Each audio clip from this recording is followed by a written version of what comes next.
Hey Fish Fam, this is Nikachu Merfolk Master. I'm here with my brother, and we are back with Simic Merfolk. I said I was going to play Mono Blue and stick to it. I lied! I went back to Simic because I feel like I still need to be proactive and powerful in the metagame and mana efficient. I want to be mana efficient. The most expensive card in this deck is 3 mana. Everything else costs less than that.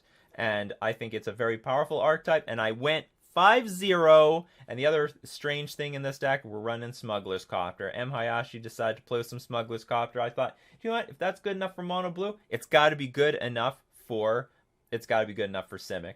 So if you want to see how this deck operates in the modern metagame, don't forget to like, share, comment, and subscribe to the channel. And we are streamers. If you want to check out the stream, you want to be part of the live action, watch the deck being played in the moment, go check out my stream schedule in the description below.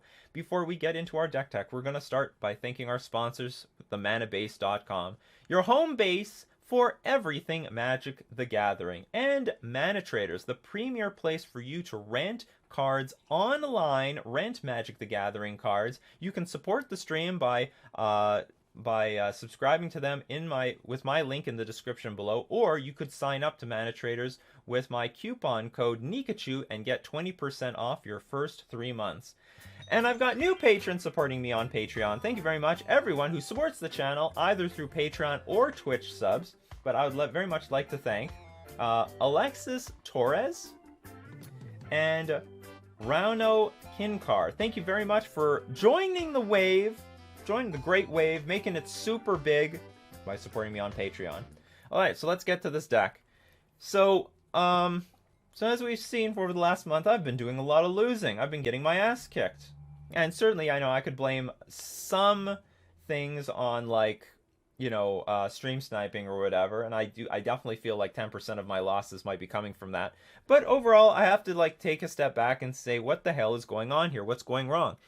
And my main focus when designing lists was I need to be able to beat Red-Green Ponza. It's one of the most popular decks in the metagame. You're going to see it about 20% of the time. You don't want to fold to that deck. But fact of the matter, and I do believe Mono Blue has all the tools. Mono Blue is great in that matchup. It's got a lot of spreading seasons. Master of Waves is fantastic. It can go wide to get through all those seasoned Pyromancer tokens and deal an enormous amount of damage that undermines anything that Colossus gets, gains them, and can't be targeted by Glorybringer or Stomp or Lightning Bolt. Mono Blue, I think, has a good edge and doesn't get affected by Blood Moon. That being said, I struggled with Mono Blue against the other decks in the metagame. Like Eldrazi still is a problem. That's a very tough matchup, and Master of Waves is rendered useless against a Walking Ballista. Master of Waves is also clunky in general. So if I mulligan a few times, Master of Waves turns into a huge liability if I draw it or if it's still in my opening hand. Like, it's basically if I mulligan the 5 and I can't cast Master of Waves, then I basically have a 4-card hand. So I want to go back to what has really been very consistent for me in terms of win percentage. Simic Merfolk still gives me my best results. I'm just going to have to admit that maybe I've got to fold to the Red-Green Ponza deck. Maybe that's just what I've got to do, and there's just nothing I can do about that. However, and so the idea was I'm going to be as lean as possible in the metagame right now. I have 4 Aether Vial. I've got 4 Kamena Speaker, and we're going all in with 4 Dismember. I actually think Dismember is very well positioned in the metagame right now. It's very good against Stoneblade. It's very good against Red-Green Ponza. It's very good against Eldrazi. It's very good against the Goblins combo deck. It's basically good against everything. So Dismember is where you want to be. I'm maxing out on Dismembers. Good against the Prowess decks as well. It's just not good against Burn, but I'm not seeing a whole lot of Burn right now, so that's not really my priority. Dismember is definitely where you want to be. And so I'm very lean, I'm very mana efficient, I'm never going to waste my mana, I'm never going to waste a turn. We got all our other usual suspects: Silver Gillidapt, Merfolk Mistbinder, Lord of Atlantis, Master of the Pearl Trident, Merfolk Trickster.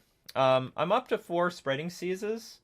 Spreading Seas is well positioned right now. The metagame is not flooded with blue decks. There's just basically Stoneblade, and that's basically it. Aside from that, there's a lot of Jund. There's things like Jund and Eldrazi.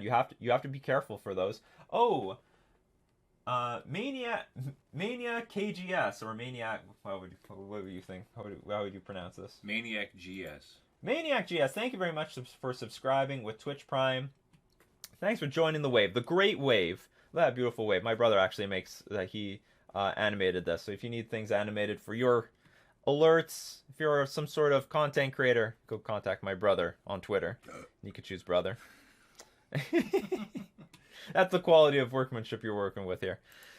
So, so Spreading Seas, especially with Eldrazi Tron, Blast Zone, and the Tron lands, you have to hit them. So I think Spreading Seas is not only relatively well positioned there, but you also want as many Spreading Seas to hit the Utopia Sprawl against the Red-Green Ponza deck. So Spreading Seas is actually really effective right now. So I'm up to 4 Spreading Seas, which is why we're not playing with things like, Damping Sphere. So Damping Sphere was like our 2 extra copies of Spreading Seas against Tron decks, but if I'm playing with 4 Spreading Seas, I don't need to play with Damping Sphere in the sideboard. So let's talk about some spicy cards. Okay, so I guess I'm done. If I'm gonna fold the Red-Green Ponza matchup, then I don't want to fold the Eldrazi Tron matchup. So we have Brazen Borrower now back to play Petty Theft, to bounce the Ensnaring Bridge, so I don't like auto lose to that matchup. I'm deciding I'm going to auto lose to one matchup, and that's enough for me. I'm not going to auto lose to anything else, and that's it. And also, just a good flyer in the air, whatever. Smuggler's Copter. So Smuggler's Copter, I thought, was a pretty good way of having pressure on the battlefield, and M. Hayashi just went 5-0 with a mono blue version of Merfolk with 4 Smuggler's Copter. Copter's not a new card being added to the Merfolk toolbox. It's been played, it has seen play, it had really good play when it first came out, and hasn't seen play in a very, very long time. One problem is Kolaghan's Command, but I'll address that a little bit later. But the other thing is Smuggler's Copter is also really bad on defense. Like, it's really hard to block with Smuggler's Copter because you have to tap creatures in order to activate Smuggler's Copter in order for you to block with it. So Smuggler's Copter not really very good on defense, not where you want to be.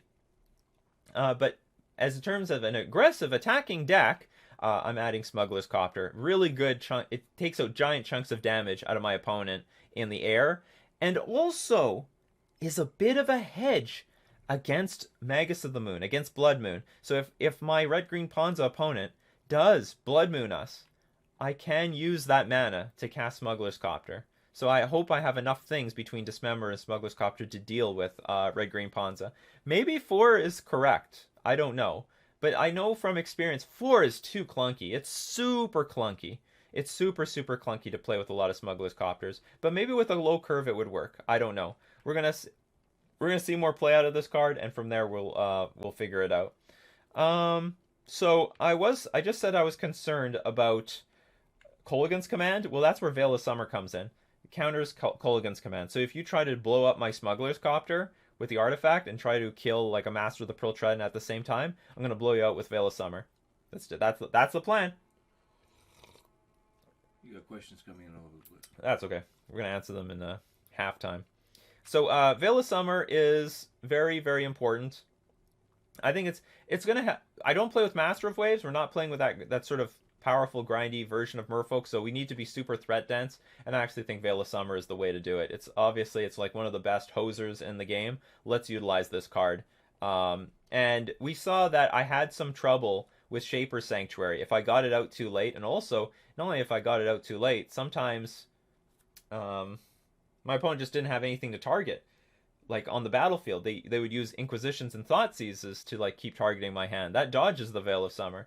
That dodges the Shaper Sanctuary, but it's not going to dodge the Veil of Summer. So we can protect our hand with Veil of Summer and basically 2-for-1 them. Force of Negation. I have all the counter spells in the sideboard. I don't think it's worth having in the main deck overall. I think I can live game 1 against most decks where I'd want to have Force of Negation against. I can live game 1 without it. It's such a liability against the attrition-based decks. I think this is a very bad card to have against too many decks. I don't want to have it in the main deck. Now I'll just bring it in against the appropriate decks post-board. 2 Relic of Progenitus, good against Tarmogoyfs, Uros, Croxas, Dredge, whatever. 3 Chalice of the Void. So this is going to be mostly for Ad Nauseam and Prowess, and that's about it. But you can bring it in against many other matchups. I beat an Amulet deck by bringing it in, playing it on 0. Then we got Weather the Storm. This is exclusively for burn. Because if everyone remembers, like, I can't beat Burn for shit with this deck, but Weather the Storm actually proved to, like, just be a one-card win condition against Burn. Gain 12 life with one card. I'm in for that. Who isn't in for that? Weather the Storm is incredibly good. So, but I would say if there was any changes I would make to this deck, I would cut all the Weather the Storms, add a fourth Veil of Summer, and maybe 2 more relics. I could make those changes to this archetype. Alright, so with that, let's get into our Modern League. So we lost the die roll. Hand is great, though. Very mana efficient. We'll keep it. We can go turn 1. Actually, the Command Speakers might be awkward, because next turn I'll definitely want to play with Silvergill Adept on turn 2. Actually, maybe I won't, because I'll have nothing to do with Vial on 2 at the moment. Death Shadow. Yes. What do you want to do, Death Shadow? What do you want to do? Thoughtseize. What are they going to take? I actually have a lot of good cards. This is a really good Thoughtseize. This is a really good hand against Thoughtseize. They take the Vial. So I'm going to take some damage here. Hopefully not too much damage. He's already taken a lot of damage. Yeah, down. Well, it's Death Shadow. What do you want?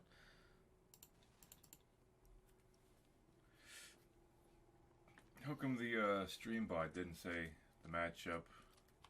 Oh yeah, I don't know what's up though with MTG bot. It's like something's wrong with it or something. I'll have to figure that out. But yeah, the MTG bot like is like a bit disabled right now. It's useful information. It is useful information. My problem with Fatal Push is it's a dead card in like half of my matchups, but I still feel like I need to run 4. It's not that dead. Like, you know, if you sacrifice a vampire, then like it can kill larger things. Oh, so this is 4 color. They don't know about a Trickster. Oh my god. Let's draw a island. Draw the island. Do it. Fuck. It actually might be worthwhile Brazen borrowing this thing. Just a tempo him out a turn. Sounds like a plan. I don't gain anything, but they don't gain anything. Or maybe I should bounce it at end of turn. But then I open myself up to Stubborn Denial. Or maybe it's just important I get lands. And this colorless land is sort of useless. No, not entirely. If I play Silvergill Adept this turn and draw a blue source, then I can play Petty Theft and Kamena Speaker the following turn. Or, no, actually, that's what I also could do is just bounce this right now. And then next turn I play Silvergill Adept, and if I draw the appropriate card, then I can play Kamena Speaker. But I have to draw green source. I have to draw green source. Should Spreading Seas his green source?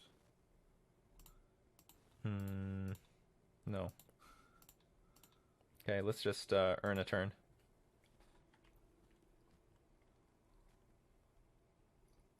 So this sort of keeps my life total as high as possible. And if they have no land drop and they just pass, and then I draw a blue source, then we get a free attack with Trickster up.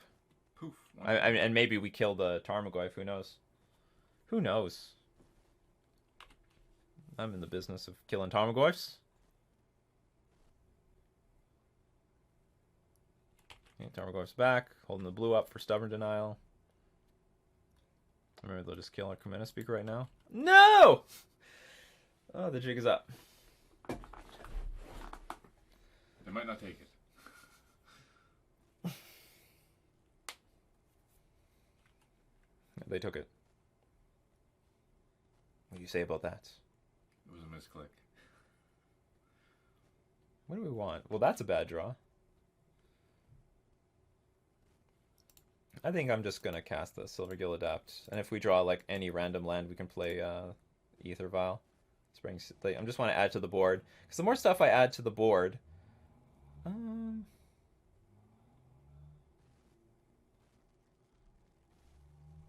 I could actually name Rogue with this. Or sorry, Fairy.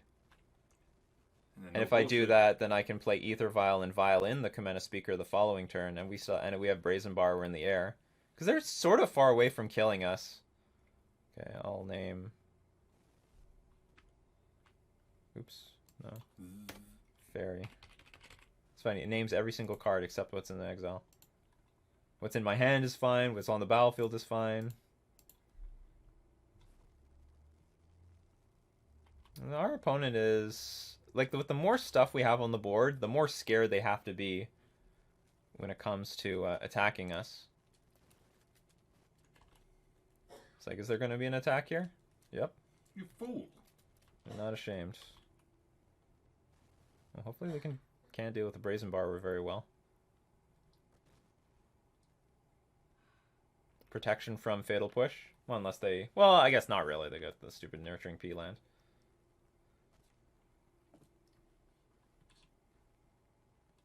Whatever you got.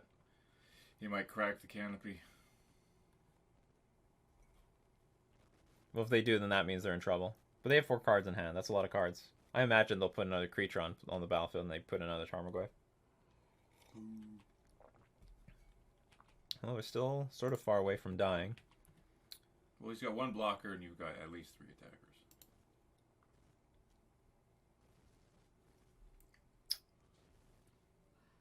Yeah, what if I go kamikaze with everything?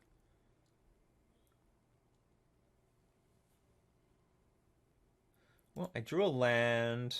I think I'm just going to put a bunch of stuff on the battlefield, and I think I'm just going to pass. The next turn I can crack the Waterlogged Grove and either play Spreading Seas or... Yeah. They definitely have Stubborn Denial. Stubborn Denial or Fatal Push. I think they have to start killing my stuff. They know I have a Brazen Borrower in play. Thought Scour. Okay. Need to pump up the voice. I'm just curious. Should I... Yeah, Goyfs are 5/5s now. Oh no, okay, I was thinking, do I have to worry about Drown in the Loch? But I don't, because I have a Cavern of Souls in play.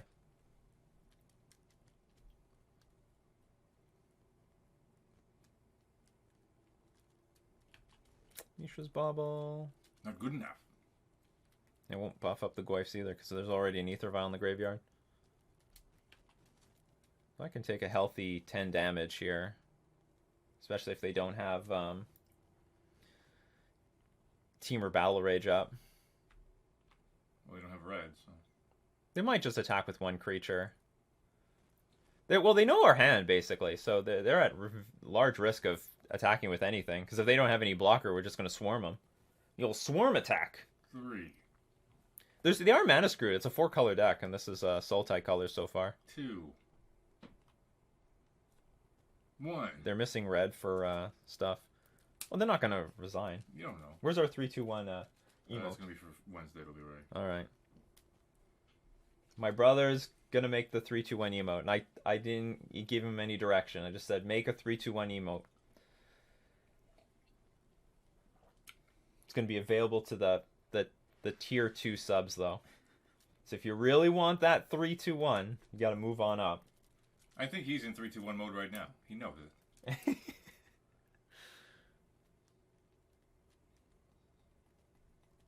Oh. Nope. Oh my god. Another 2 damage. Well, I can't die to Collective Brutality. Whoa! So this, I think what that's representing is like 2 Assassin's Trophies or something like that.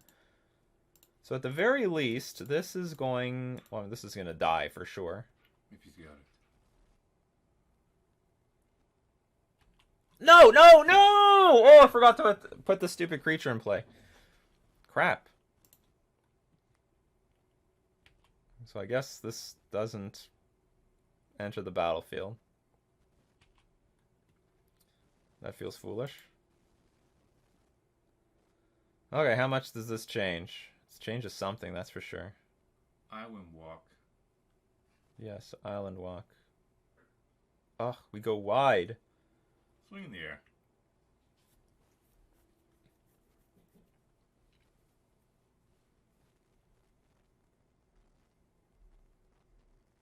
My problem is the next turn. I wonder if anything changes if... Well, I could swing in the air.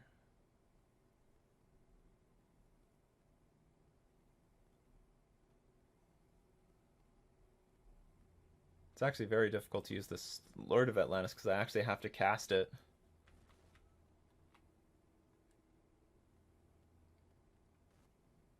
Okay, I'm going to swing in the air first. I'll just swing in the air because this is free. I did not tick Vile up because I haven't played my Kamena Speaker. I forgot to play this last turn. Could change the course of history here.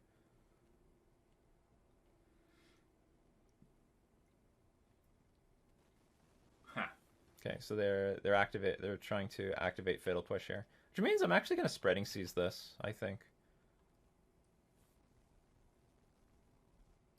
Well, is there an enchantment in the graveyard or no? 2.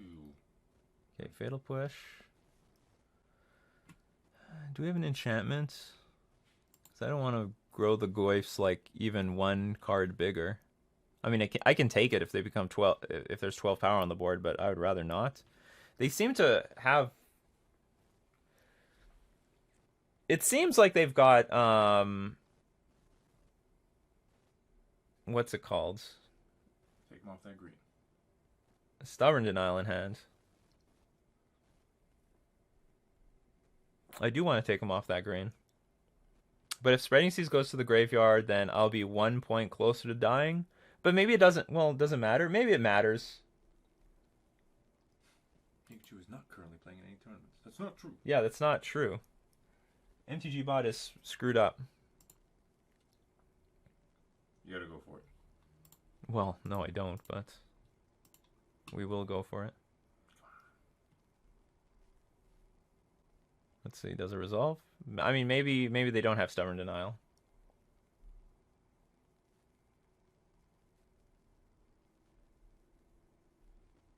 And I'll just Violin, Kamena Speaker, crack this Waterlog Grove until at end of turn. And do whatever from there. They do have Stubborn Denial. Okay, so that's a good exchange for them. And pass.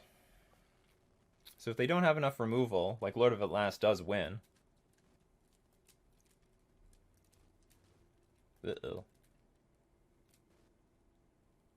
I might chump block one of these Goyfs if they attack with both. That's only one. Okay, so Temur Battle Rage doesn't kill me, so we'll just take it. It's very interesting though. They only attack with one. Bonk. So what do you do from here? Death Shadow. Okay, can we win? They're at 5. I can put a lot of power on the battlefield. Let's start with Kamena Speaker. Oops. Supposed to do it at this end of turn. Sorry about that. Alright, now we're at end of turn. Now I'll crack this. Actually, do I want to crack that? If I crack this and draw like consecutive 2 drops, that's not good. Because I can only Vial one in play. But in theory, I could play another one with Waterlog Grove. Maybe I'm going to keep the Waterlog Grove. If I draw a land... So if the next card I draw is a land, cracking Waterlog Grove is a mistake. Not cracking Waterlog Grove is a mistake. But it may not be a big mistake.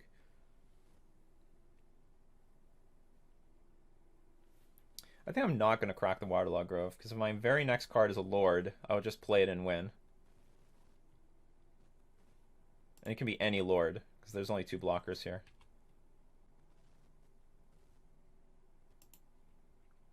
Boom! There we go.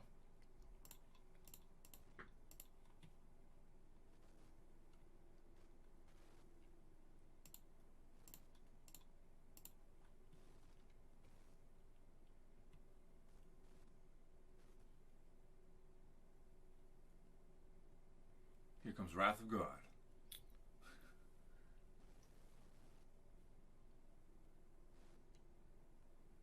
Yeah, okay. I was a bit concerned.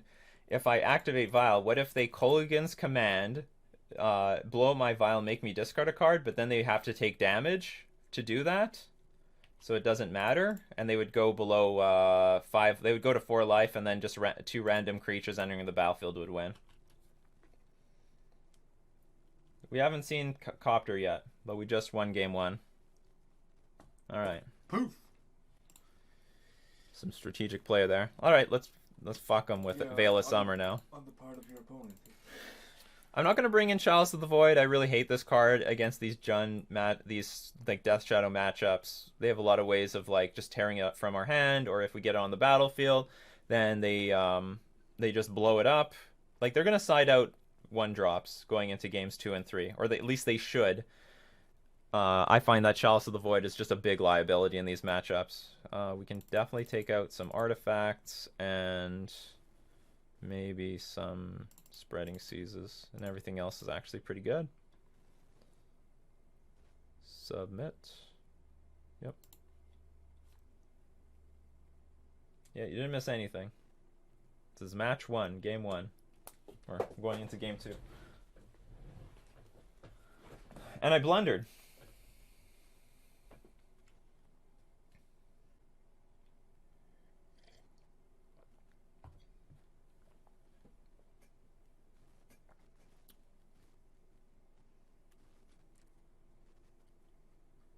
Hopefully Copter is going to be good here. Just something fly over, just like that Brazen Borrower. I think I played pretty well that game. Up a name Fairy with the Cavern of Souls. I got to use all my creatures, put pressure on my opponent. They did not feel at risk to kill me. I consider the possibility of Stubborn Denial hitting my Spreading Seas. I feel pretty good about that game. Always that tense last draw steps last turn, yes. Calculated my outs between cracking or not cracking that Horizon Land. Because the thing is, if I crack that Horizon Land and I draw Merfolk Mistbinder, and then let's say I draw another 2-drop, then I cannot attack with the number of creatures that I wanted to attack with. I would have one less attacker because I cannot attack with Mutavault.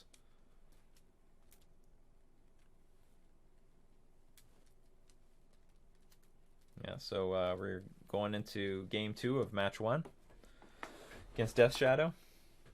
Not any Death Shadow. This is 4-color Death Shadow, presumably. Could be also, what's it called? It could be Simic Death Shadow, but that's a bit weird. Not Simic, Sultai.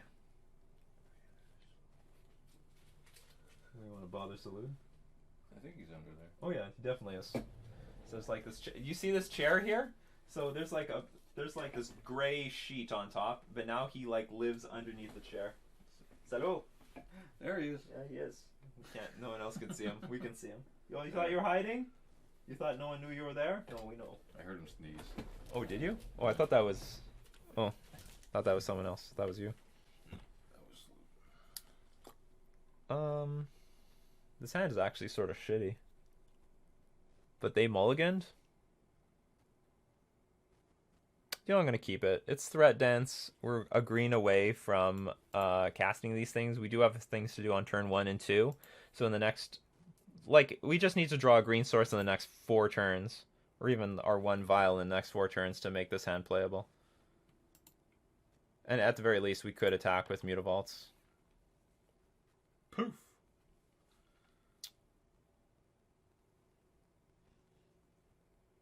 I just hope we're not going to get Stubborn Denialed here, to be honest. So turn his Goyfs into shit. Yes. Okay. Alright. Because it's always difficult to tell if they're going to keep the Stubborn Denial in or not. It's always difficult to tell. I don't know what the right move is, but I'll tell you this much. I get blown out more often by Stubborn Denial than not, so... Looks like it's going to be turn 2 Goyf. Actually, could be... I think it's going to be turn 2 Goyf. It's going to be neutered by this relic. Take the damage. Yeah! Oh yeah, getting Vile stubbed is terrible. And there's the Goyf. It's a small Goyf. It's fun-sized. It's a fun-sized Goyf, correct. We just keep drawing other stuff. But, like, everything's under control. Everything's under control, people.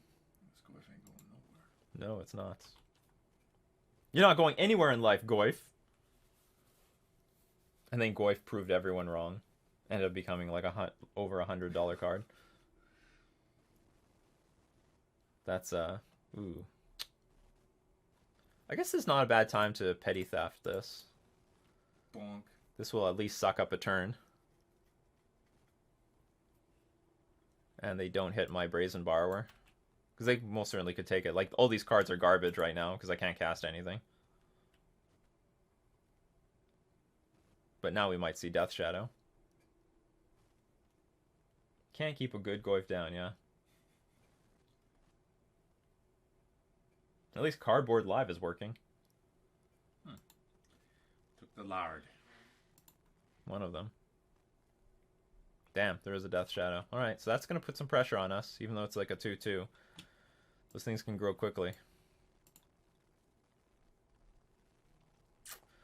So I'm in a situation, do I want to crack this right now? Maybe I don't necessarily have to. I can play Mutavault and pass and try to block it for a turn. If they use up a removal on the Mutavault, I mean, like, whatever. Not a big deal. And then end of turn, I can, after they use a removal spell on Mutavault. I mean, certainly the Death Shadow could get bigger immediately next turn, but they missed a land drop. So they don't seem to have any good way of dealing damage to themselves at the moment.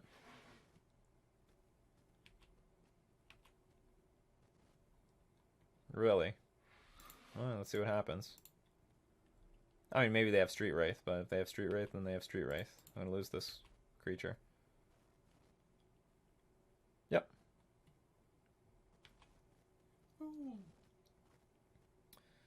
Yeah, I'm going to let Mutavault die. So then I just crack it at end of turn. Because we now need to put stuff on the battlefield or we're toast.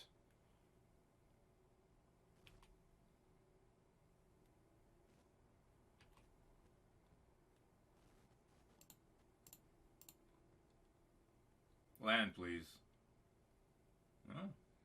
Oh, it's at least something we can cast. It's better than nothing. Yeah. It's actually really good, because now we can cast 2 things this turn. Show the Commander Speaker.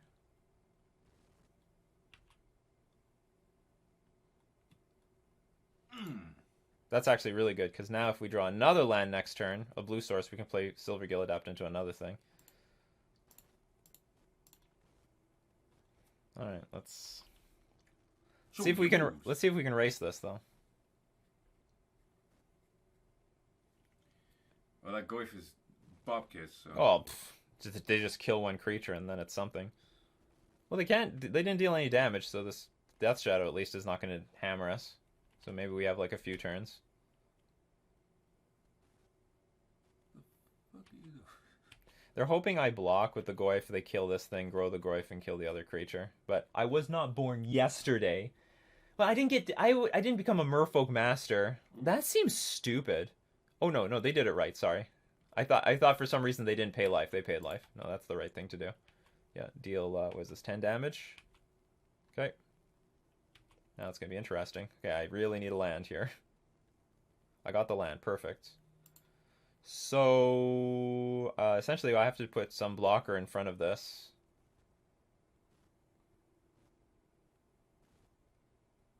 Okay, let's play this first. Let's see if I draw Trickster. Because if I draw Trickster, I'll do that with my turn. Did not draw Trickster.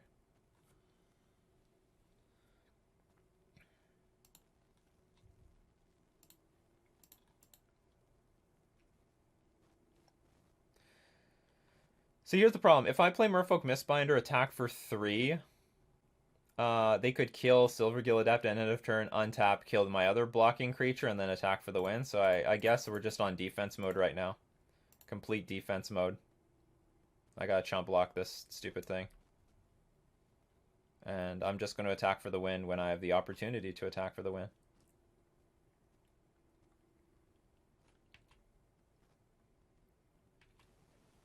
Yeah, it's funny. It might literally be Sultai Shadow. Salty Shadow.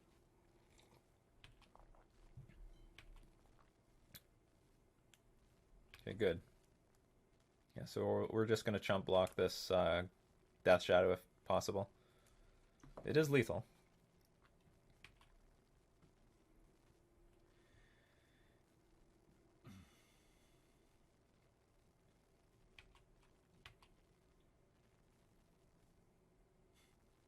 It's not too hasty. Yeah, that tells me something. Like, they might be out of removal. Alright. Boink.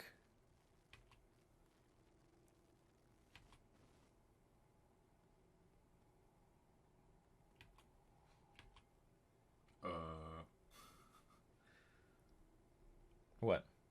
I don't know. If he's got something, now's the time. Not really.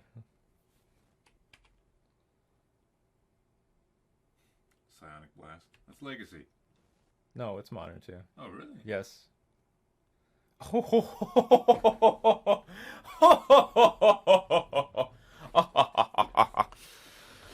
That changes the calculations a little bit.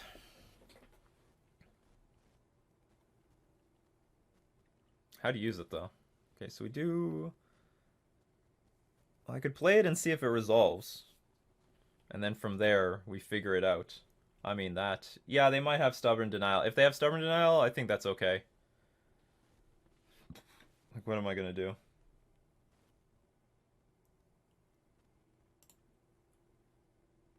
I mean, there's nothing I can watch out for. They got it, they got it. Nope, they don't got it. Alright, so how do we go about this? Just freely attack? And then play like Brazen Borrower at end of turn? Go to 1? Next turn attack in the air? I can't remember. I don't think they know about the Waterlog Grove. Stubby D. Stub. Yeah, Stubby D. Well, they could play Snapcaster Mage here. Oh, no. Oh, no! They do play Snapcaster Mage. It's funny, if they took the 2 damage, I would lose.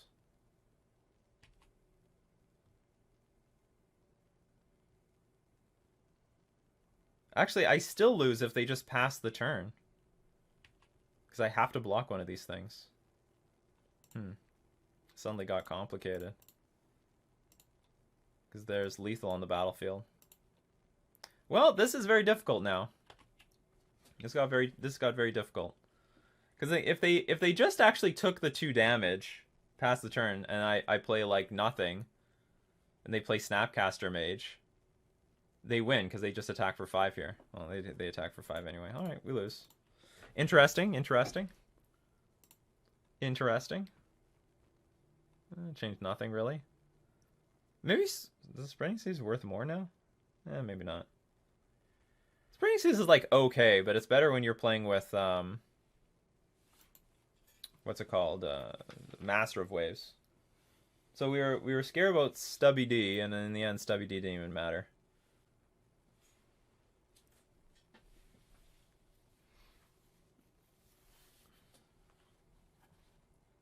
But that all made sense.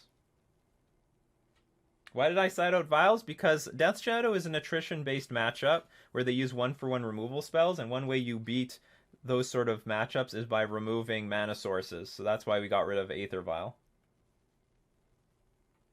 Chalice is definitely better on the play than it is on the draw, but I personally have lost so many matches when I brought in Chalice of the Void. Because you get in these games where you play like Chalice on... Okay, first off, they either Inquisition or Thoughtseize it out of your hand, so you really have to top deck it, and even from there, they can just Kolaghan's Command, or I guess in this case, they probably have Assassin's Trophy. We will definitely keep this hand. Turn 1 Veil of Summer for their, like, Inquisition or Thoughtseize. Perfect.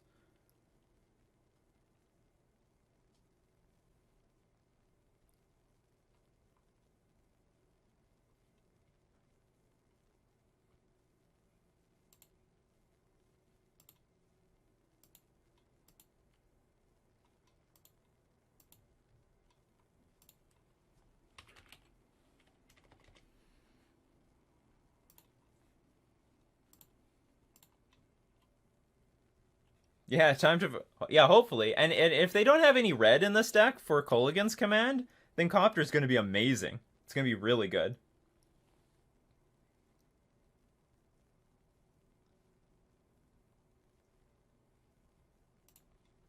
Too bad our opponent didn't mulligan. Yeah. Alright, let's hit a turn 1 Thoughtseize or Inquisition. I'll take either. I will take either.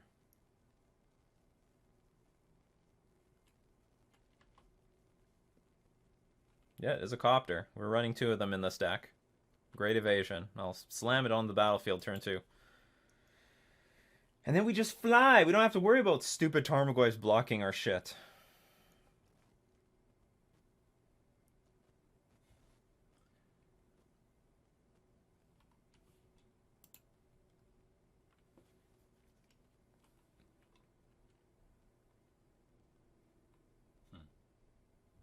Oh, interesting. Okay.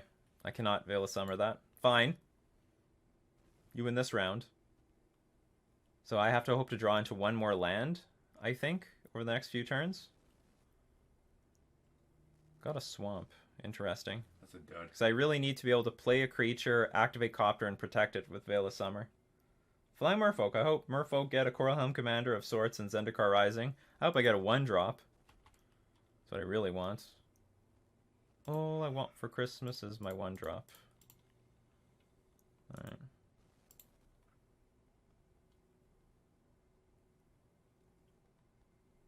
But you didn't see this guy. Yeah, it's probably not. It's probably not what was planned. Oh, come on. Well, it's 2 points away. And you're loaded with lords. Loaded. Well, goodbye, Veil of Summer. I didn't even touch the Veil of Summer. Whoa. What the fuck? Oh, you have another one? Do they know what this card does? Land. Not a land. You draw a card with Veil of Summer, don't you? Huh? You draw a card with Veil of Summer, don't you? When you use it? Yes, but only if I'm targeted by a black or blue spell. I think I'm gonna play Mistbind or pass. Because I don't want to activate Copter and then get it, like, killed by a Fatal Push. And now I have 2 Veil of Summers. Yeah, now they're, like, a little confused what to do with their Fatal Push. If they do anything at all. Well, they do nothing. Okay, they don't have Fatal Push. Or they're saving it.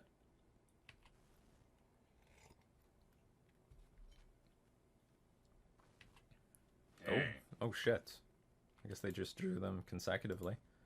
Oh shit!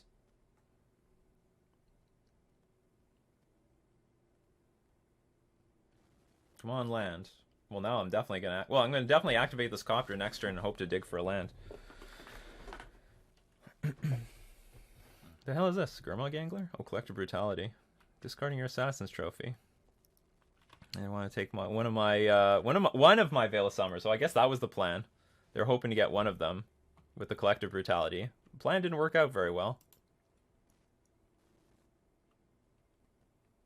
And Death Shadow. So I can at least smack our opponent for at least... I can smack him at least once.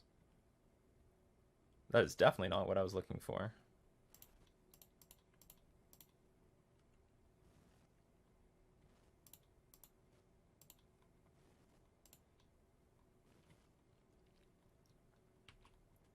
They got rid of an Assassin's Trophy, so I guess that implies they have one.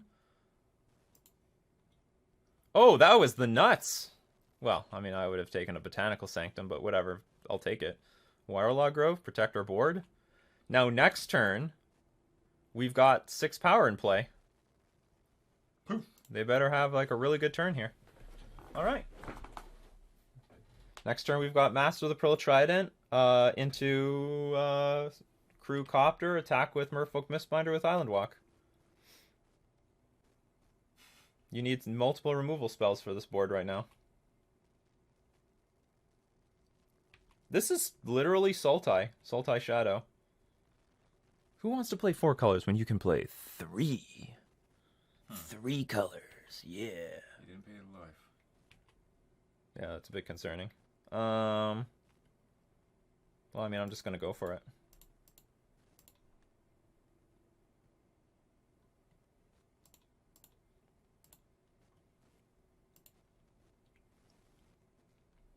However, when a plan comes together.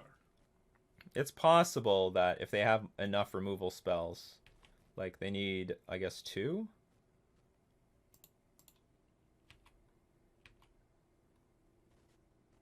Force negation. I do want them to play a spell right now, because then we can Veil of Summer, draw a card, and if it's a bad card, then we can keep... we can Dismember. deal with it with Smuggler's Copter.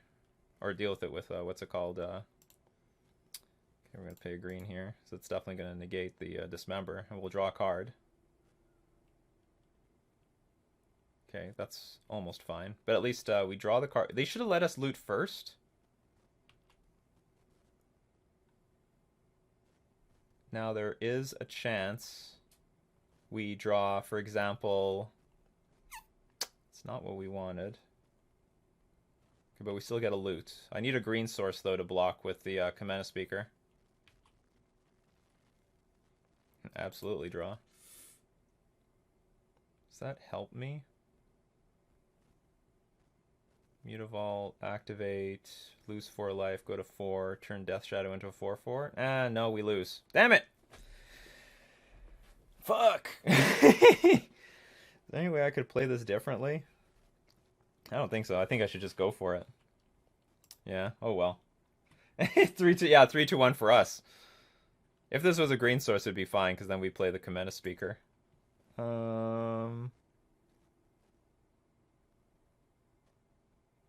Damn, this Waterlogged Grove dealt one too many damage to us.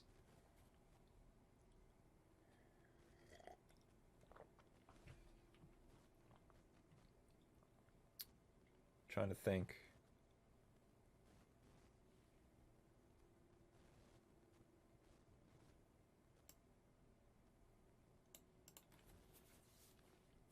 I mean, I think we're just dead. I mean, I can't do anything with this.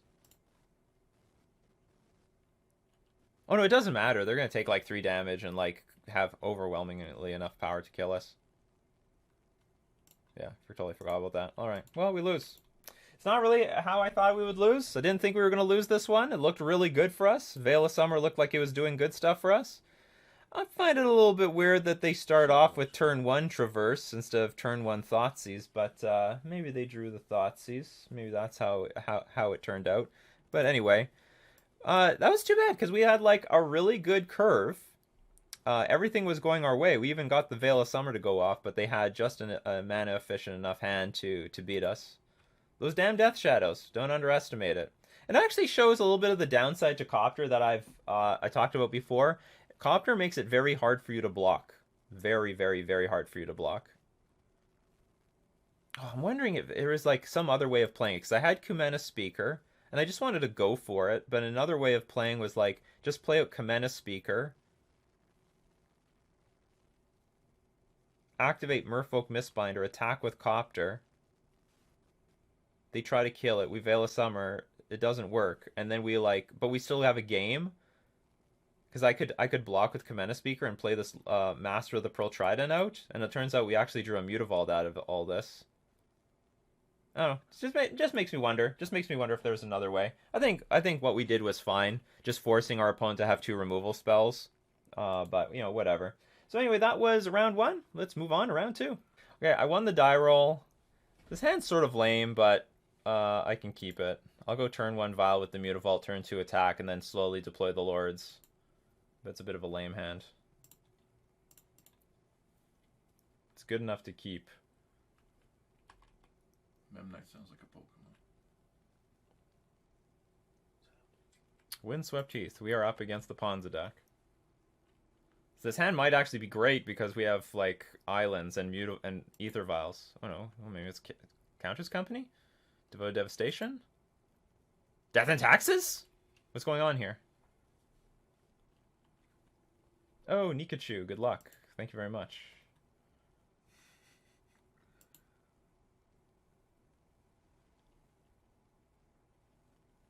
It's probably humans. My friend is Fnatic. Oh, great.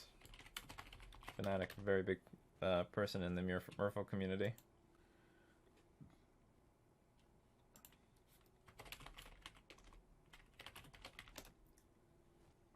It's Pillow Fort.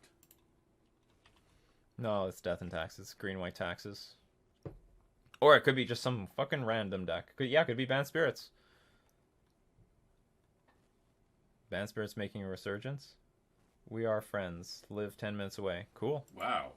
Small world. Small world.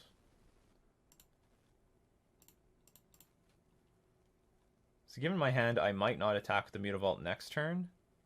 I might just like play Lord with the island, play Ether Vial, Violence something, and then do away with my hand next, like do whatever next turn. At least we were on the play when we did this. Could you imagine? Could you imagine a Battle of Wits stack with nothing but bounce and card draw value with Yorion Companion? Sort of. If you stream, he will see it. It will be funny.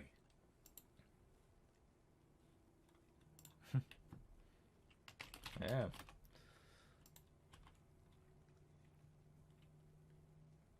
Yeah, very. If we, especially if we keep drawing 2-drops, I'm definitely going to be playing a Lord next turn.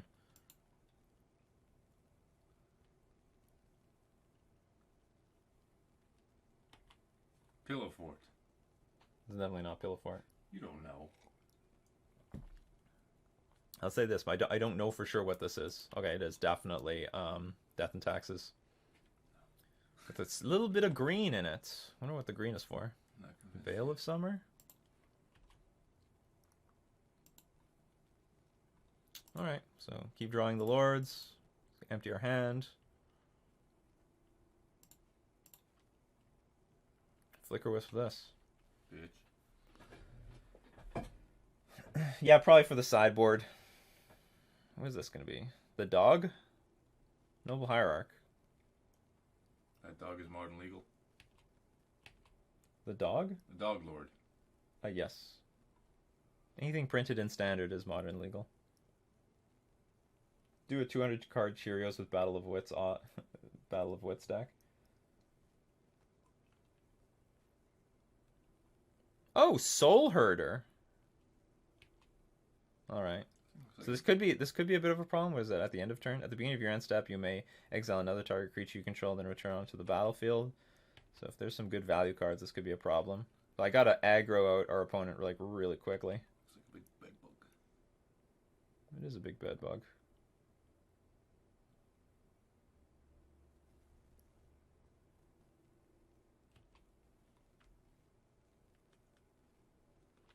So you're gonna exile what, the Soul Herder?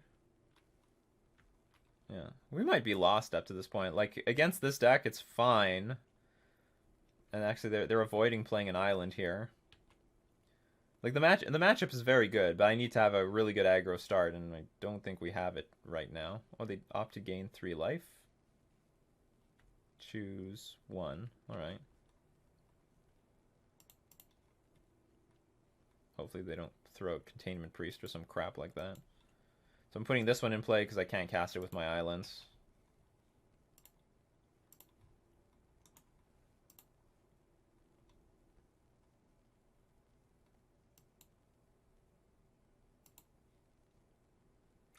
That's actually really opportune, that's for sure.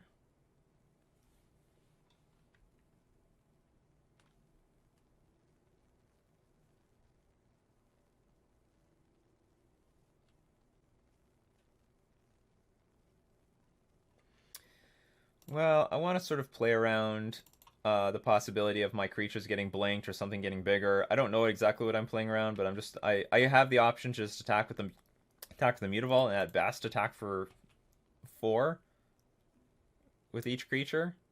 Sorry, at best, yeah, at best, but now I can attack for 5 with each creature. Merfolk Joe is just a 5-mana Nikachu. Okay, I'll file this thing in play. Hopefully that's enough.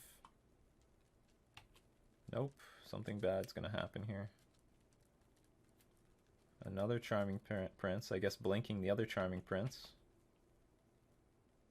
Okay. At least I deal a huge chunk of damage here. We're just more or less one Spreading Seas away. But they could still have Flicker Wisp or something. I want to scry too. I would figure you want to keep bouncing this, or you can't. Exile another target creature you own. Return it to the battlefield at the beginning of the next end step. Or maybe there's no advantage because you just bring this. You lose the counters on this, I guess. That's a problem. Is it going up the stairs? Yeah, that's difficult. Alright, we're in Flicker Wisp territory now. It's always tough playing against Flicker Wisp. Another Soul Herder.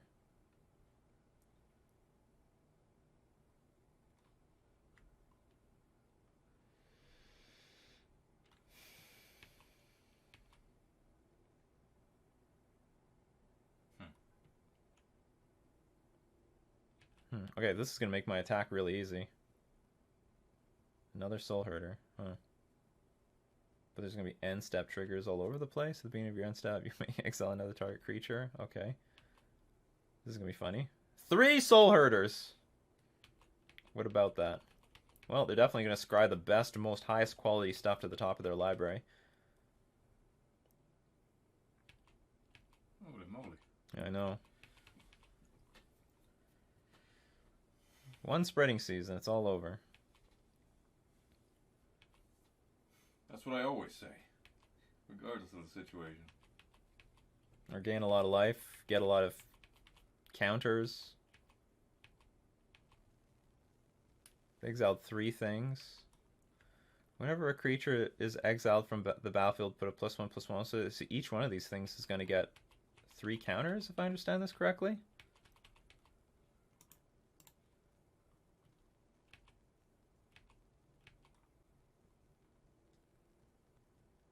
Ugh, I need another Lord.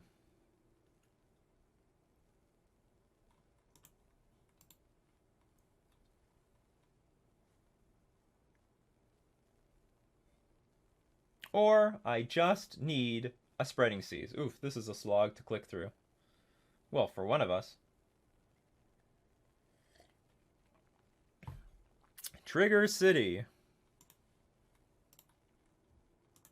Also known as Reddit. 6 6s and 8 8s.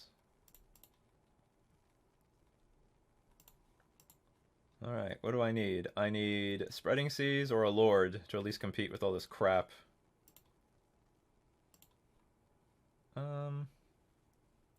What's more likely? I don't think it's as likely to draw another Kamena Speaker, so I'm just going to leave. I'm going to tick them all up to 2. Just in case I draw, like, Silvergale Adapt into another Lord. Spreading Seas! Well, this problem is this exchanges with everything, but it doesn't actually go anywhere.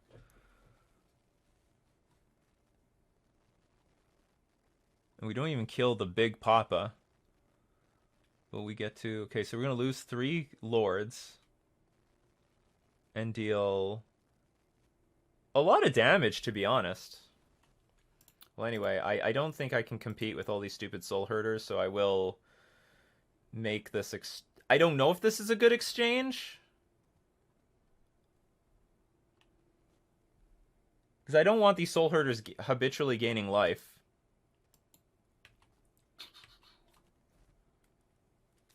It's too bad the Soul Herders weren't like a little bit smaller. Just a little bit smaller. And they have to throw away the last Charming Prince too.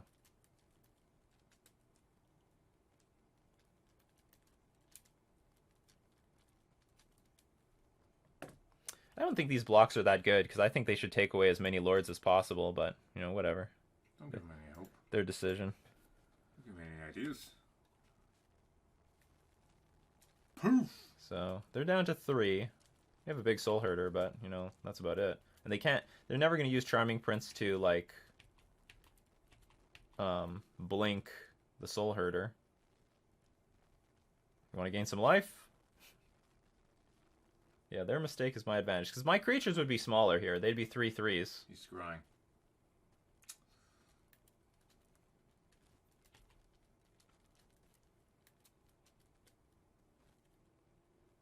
Take it up the stairs. You got a 4 power. So I don't think they have Flicker Wisp. Because if they did, I think they would hold it up the entire time. Did they scried? Put 2 cards on the bottom? So they're in trouble. That's some good news. But, like, they can still gain a little bit of life. 3, 2, 1. At the beginning of your end step, you may exile another target creature you control or return to the battlefield. So they can still gain some life here. And they still have sufficient blockers. I still win if I draw Spreading Seas. What a crazy deck. Yes, it is Soul Herder. Eternal Witness. Bring back Soul Herder. Great. Now Soul Herder can blink the Eternal Witness to get another Soul Herder or Charming Prince or some crap like that.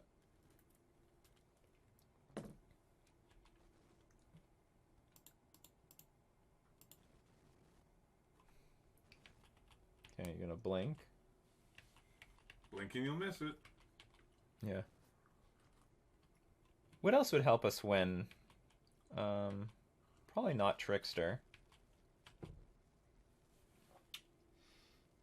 Spring Season Salta. You know, Brazen Bar wouldn't be too bad, because if I can bounce this original Soul Herder, that would help a lot. This thing is just super fucking big. It's massive.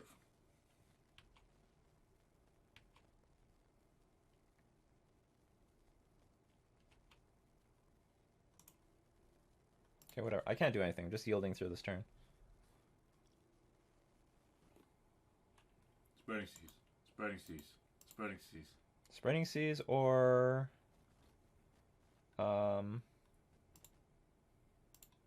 I would take Brazen Bar here, bounce the Soul Herder, attack with everything. They have to block with everything. They're still in a pretty bad spot. I'm wondering, if I draw Brazen Bar... No, if I draw Brazen Bar, I'm going to bounce this, so I don't need to tick the vials up to 3. For now, I'll just say always no.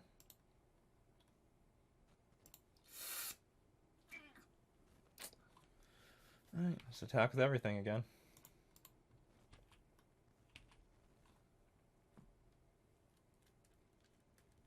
Forced chump blocking all around. They only need to block with 3 things, though.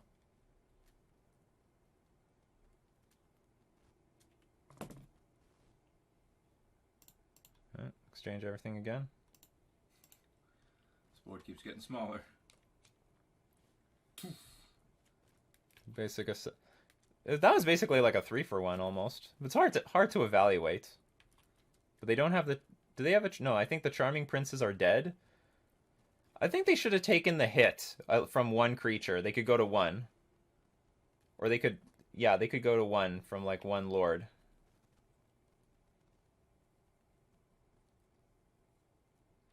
Spread them cheeks, Smuggler's Copter would help. Yes, Copter actually would be pretty good here. Fetch for Island? Yeah, please. Watcher for tomorrow. When Watcher of Tomorrow leaves the battlefield, put the exiled card into its owner's hand. So they can draw a card every turn with Watcher from Tomorrow? At least it comes into play tap. That's good. So that's not a blocker.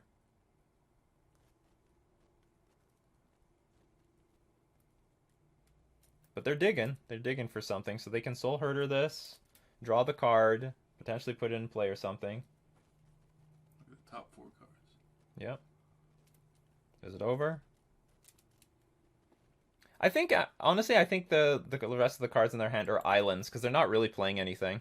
Or maybe I'm wrong. They've been actually using their mana every single turn with Eternal Witness and their Vial. So they found something. They didn't snap find anything, though.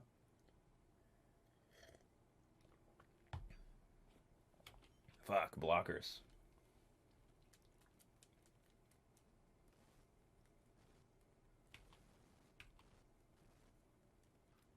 Okay, what are you going to blink? Noble Hierarch for a blocker? Or do you want that card under the Watcher? You want the card. Okay. Again, give me Brazen Borrower. Now, Trickster is good here, because if I Trickster the Soul Herder, that's enough. That should be enough. Unless this is a Flicker Wisp. Deputy might be coming. Could be Deputy.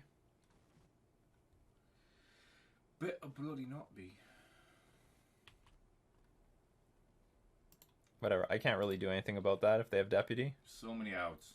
So many. God. Well, we're drawing sort of well. I mean, we could have been drawing a lot of lands from here. What part of always no did the client not understand? Fuck. What do we do here? Just swing. Keep attacking? Just swing with everything. Guess keep attacking.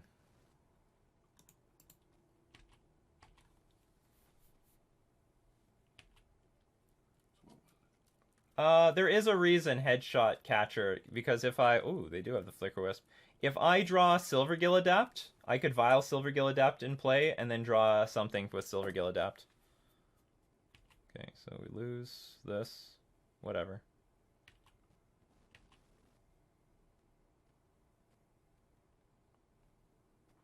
We are actually going to lose a lot of resources here.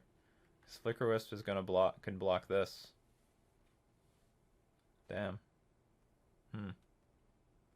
Maybe we should just pass and try to go wide. But I don't know if I trust that strategy either.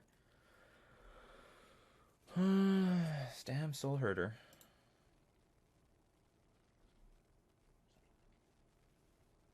No, we're getting a card back, actually, so we're not actually going to lose our creature. So it's not that bad. I forgot, we're getting our card at the back at the end of turn, so actually there will be something to defend this. Oh no, it isn't. It just dies now. It's not coming around fast enough. The most important thing is we have Island Walkers. We've got Island Walkers. Island Walker, Texas Ranger. Again, I take a Spreading Seas anytime now, please. But at least we got through the Flicker Wisp. A Flicker Wisp. A Flicker Wisp. Oh, here's the second Soul Herder. Eventually we're going to get beat down by a giant Soul Herder. Eventually we're going to be on defense.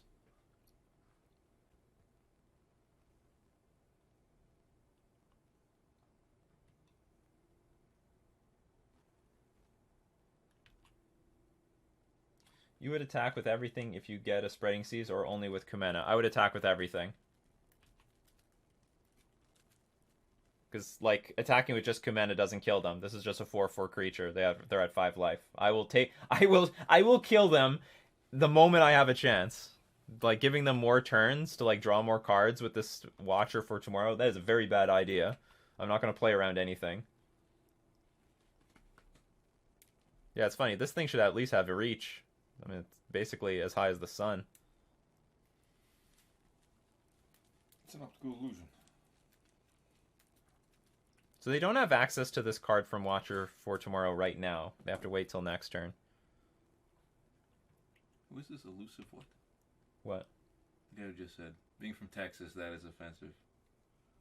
Being from Texas? I have no idea what they're talking about. But you were saying something about, Spreading Seas? Come on. Ugh. This could be too late.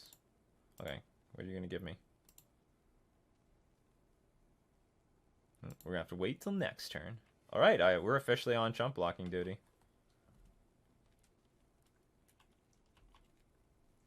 We're officially waiting.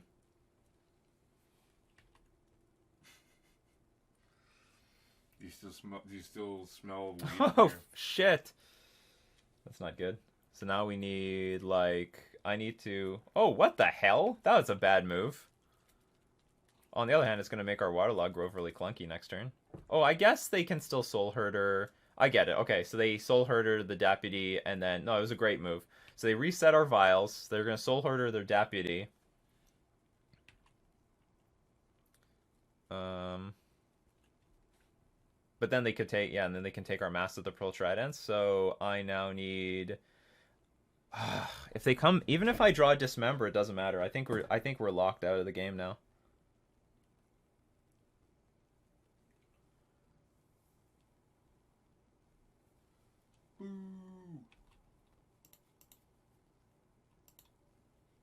Or do we, like, hit... Or do you use one of our Island Walkers? Because then Deputy comes back and then scoops up our Master of the Pearl Tridents.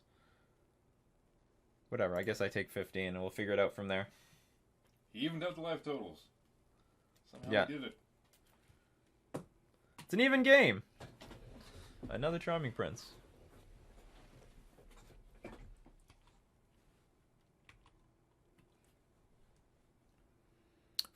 Well, unfortunately for us, our opponent had the opportunity to sandbag islands. They definitely have islands in this deck.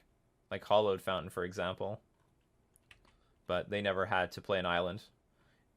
Like, one of the ways that we get free wins is that they are very often forced to play an island to curve out, and then from there we just island walk past all of them and just kill them. He needed Moses. He spread the seas. He spread the Red Sea.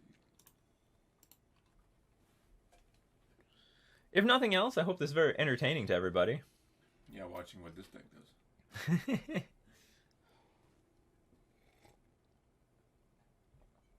I know we're losing this game, but all things considered, I'm pretty happy to be in this matchup. It's usually a bye. Like, I don't remember... I don't know, maybe I've lost once to Soul Herder, but for the most part, I've smashed the deck. Alright, we get our Ether Vials back. Temporarily. Spreading seas. It doesn't matter. Oh, it matters.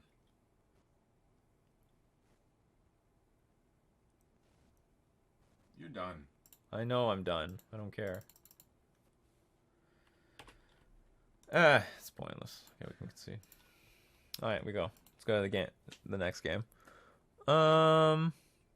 Is Veil of Summer good? Because we can protect ourselves from the blue spells that target us. But that's what is that? Only Deputy of Detention? Honestly, I don't think there's much I want to take out. Oh, I could bring in Relic to protect myself against Eternal Witness a little bit. For the most part, I don't think that matters. What can they do with Veil of Summer? They can target me with Deputy of Detention. Chalice might be okay. Chalice might be okay. But there's like, I mean, they could Deputy the stupid Chalice, right? Yeah, they play Ephemerate. They do. The problem is Chalice is like a really clunky card where you sort of use it for a bit of the late game, but I just want to like aggro him out. I can disrupt Ephemerate with Dismember and Brazen Borrower. That's enough. I don't think I'm gonna change anything. Hold on, I can't remember. Force Negation is useful sometimes.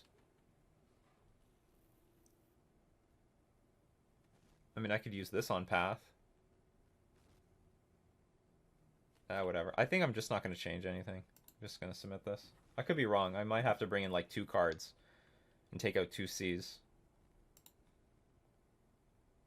This is not a good hand. We're going to have to mulligan this. This is also not a good hand. I'm going to keep this one though.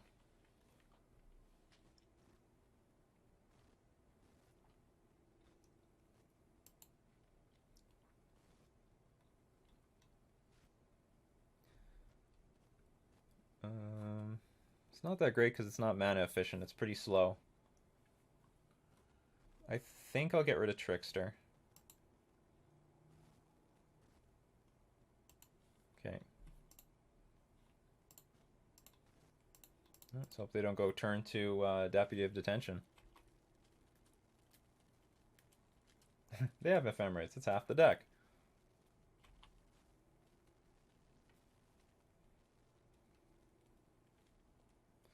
So perfect draw for us will be a land, basically. Vial versus Vial. Any land. Nope. Alright, we have to wait. And on the next turn I'll play Silvergill Adept and hope to draw a land to play Smuggler's Copter or something. Probably Smuggler's Copter is fine. A lot of these cards are too good to be 3 mana. Stuff he has. It should be like 4. No, it's okay at 3 mana. No, it's not. But this is definitely not the start that I wanted in this matchup. Because tempo is everything. It is genuinely just everything. So given this,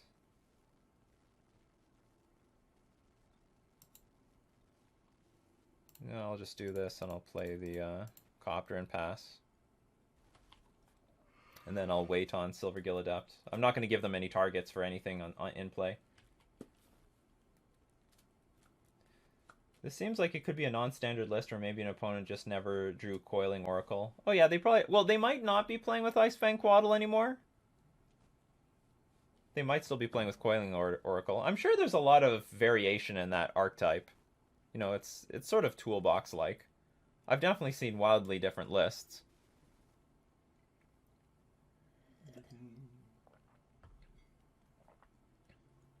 Shit. Alright. To get blowed up. Yes, I know. What is going to get blowed up? Probably this. Maybe he'll target his... Oh, they went for the... Oh, because they're just going to blink this. So maybe I should take out Smuggler's Copter. That's a point. That's actually also another reason not to play Chalice. That's interesting.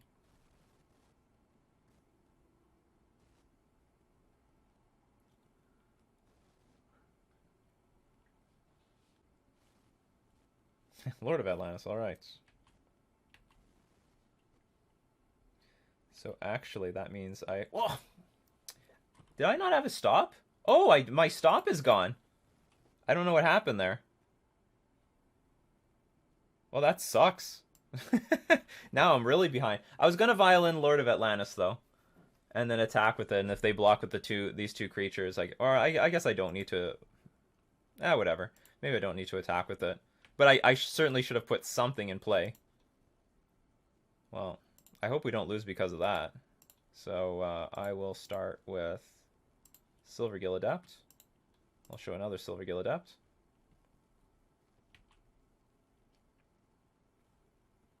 This isn't too bad, drawing more lands and stuff like that. And oh, maybe I should have played Waterlogged Grove, because if I play Waterlogged Grove and I draw Mutavault, I can play them both on the same turn next turn. Okay, we'll just pass. Yeah, sorry about it. I don't know where my end step stop went. It just disappeared at some point. Just vanished into thin air. Screwed me over big time. Went to the bathroom. Because I really want to get this Lord of Atlantis, because if they blink the Knight of Autumn,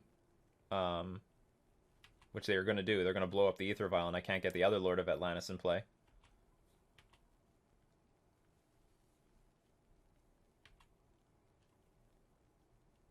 Yeah, Streamer's Curse. I don't know if it's Streamer's Curse.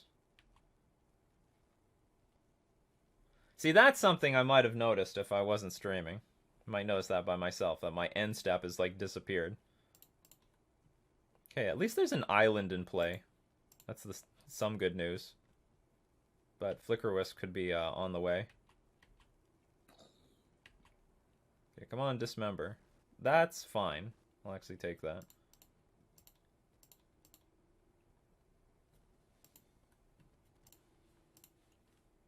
At least I'm using my mana. But I could have one extra creature in play right now, you know? I could have one extra creature. You never named Trident. Yeah. So in this case, I'm going to attack with just the Silvergill Adept, so I don't get blown out by Flickerwisp too badly, if Flickerwisp is on the way. Hopefully I don't get blown out by, like, Deputy of Detention.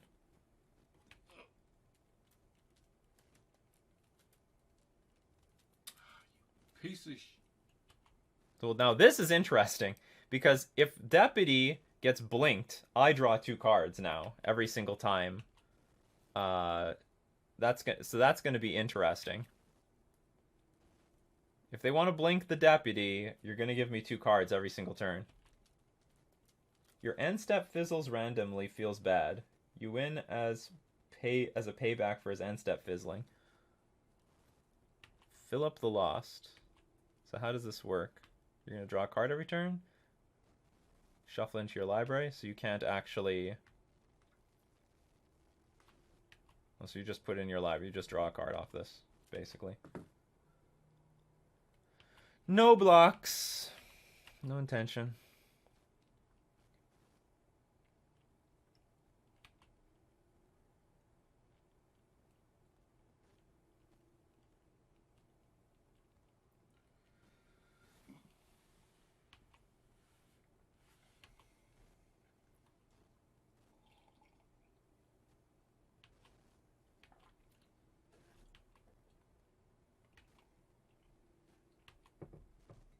Oh, this doesn't work how I thought it was? When Phil becomes the target of a spell... Oh, a spell, not an ability. Draw a card. Alright, great. So they're drawing a card every single turn. How to deal with this situation, because now they can blink the Deputy at any moment. I think I'm just going to deal a ton of damage and hope that's good enough. That's a ton of damage. Basically. This is 7, 8, 9, 10, 11, 12. Because I know they can eat up... Oh, Schwartzer Lotus just subscribed with Twitch Prime. Thank you very much for the support, Schwartzer Lotus. Welcome to the wave. Thanks for joining the wave. Schwartz in German means good game, fun games. Schwartz in German means black. This is, well... So he's a black or low. I screwed up one game. My stop was... End step. Yeah. Stop. My end step stop wasn't there. Well, this game. So I guess I'm just toast. Good games, I guess. Be nicer if the games were a little bit more clean. But this is a pretty disappointing loss.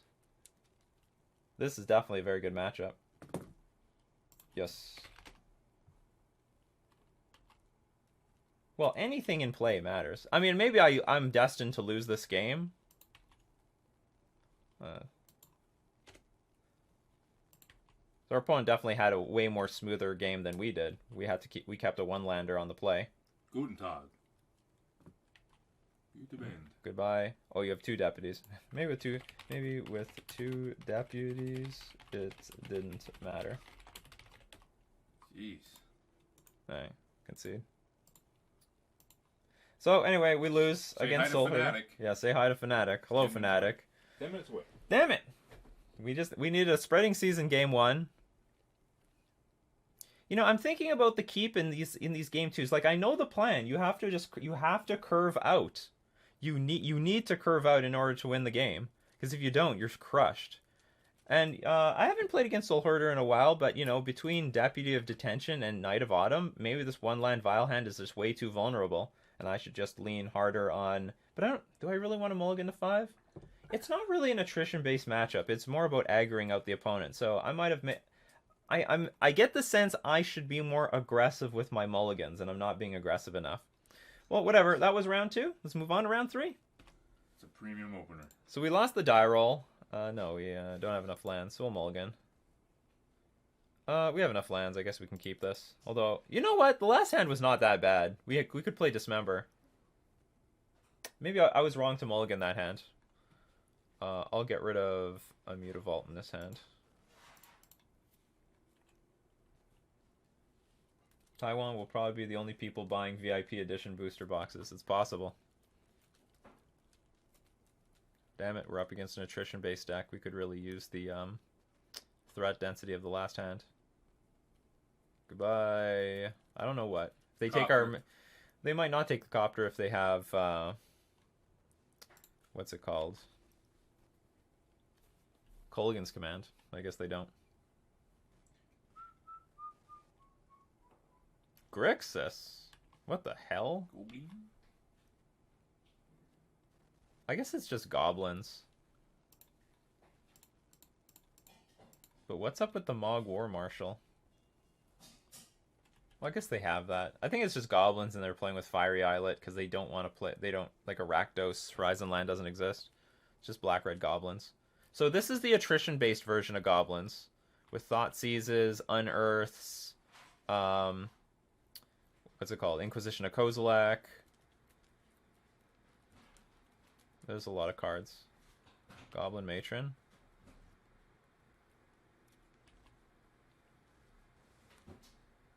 Well, they've already done like a lot of damage to themselves, so that's some good news. You love to see it.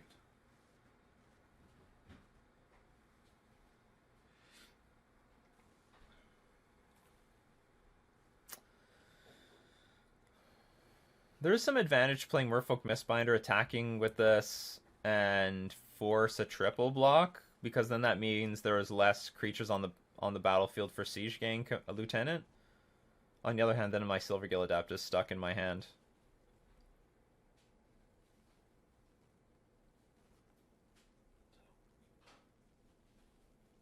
You know what? I think I'm still going to take that line.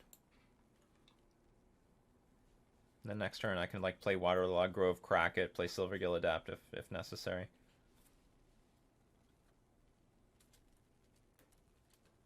That's true. We're also making jokes of burning magic cards to teach our ancestors. That's interesting.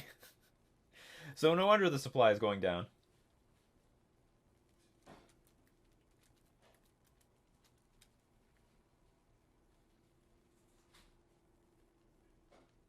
Like, I can't interact with the combo if the combo is on its way. So I'm just going to do my best to clear the way for future turns.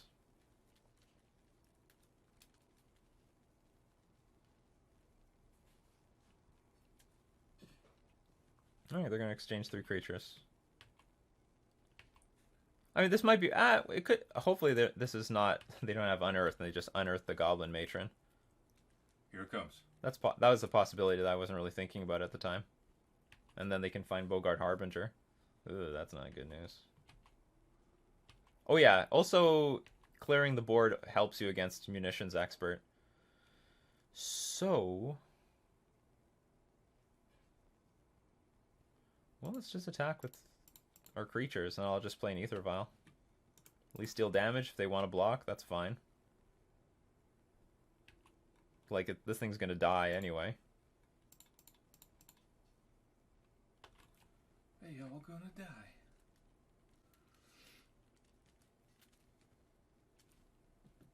Nope, we just lose. Okay, Bogart Harbinger.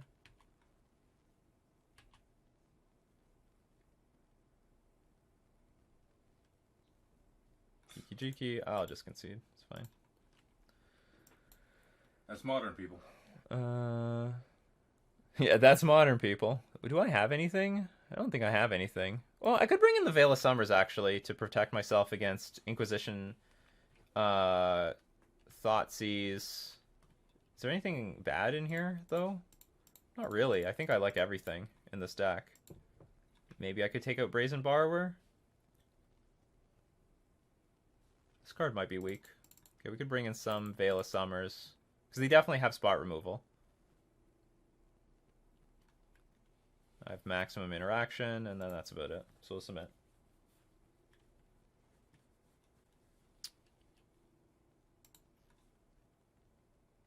I'd love to go first, but I can't keep this hand. We need to curve out. I can keep this hand. We'll get rid of one Waterlog Grove. It's not that bad, actually. Keep, get rid of Waterlog Grove. Done.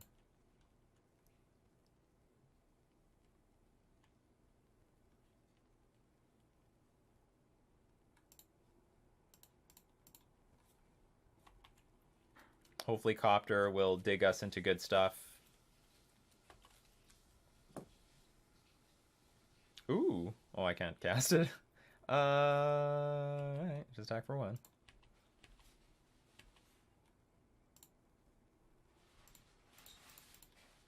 Ta-da! That's great. Well, they didn't have anything to do on turn 1. No Fatal... Or they might be holding up Fatal Push for a better card. Alright, so this is something we can attack over, this bullshit. I was hoping for a Merfolk so I could play Silvergill Adept this turn. Did not happen. So I guess I'll just crew... what does this say? Oops. When it enters the battlefield or dies, create a 1/1 red goblin creature token. So turning this attacking isn't worth it. So we'll just crew.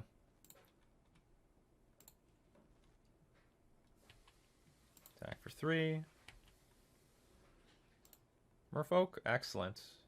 Dump the Misty Rainforest. Hit for 3, play Silvergill Adept, play Waterlog Grove, protect our board. Oh, do you know what? Veil of Summer also protects us against Siege, the Lieutenant, on the critical turn. Right? Unless he thought seizes it out of the hand. Ooh, Dismember is great too. Alright, so everything's coming up really good. It's real hell. Yeah, this is a nice turn.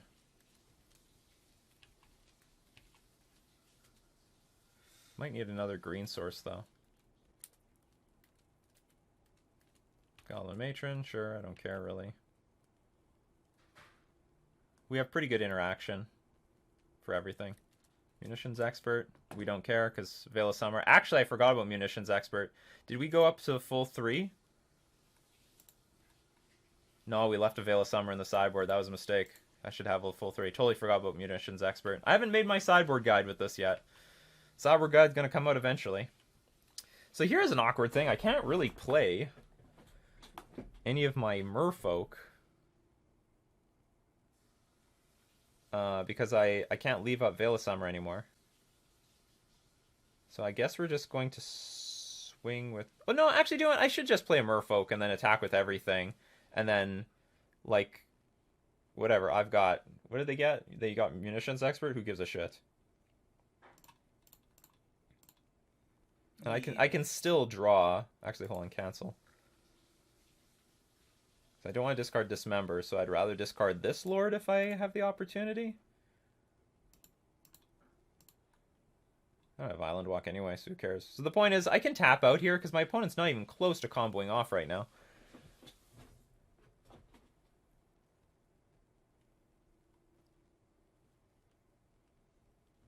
Hey, just joined. How is the Copter doing so far? Copter is great. The league sucks.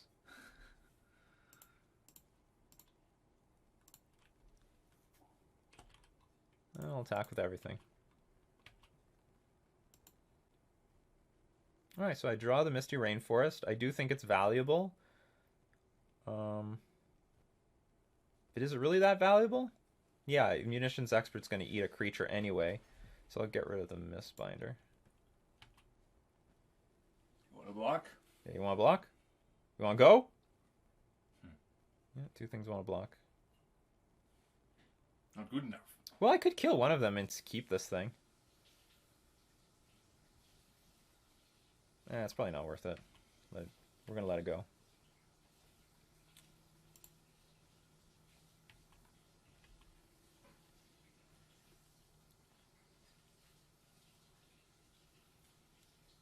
I can undermine Munitions Expert in a few ways now.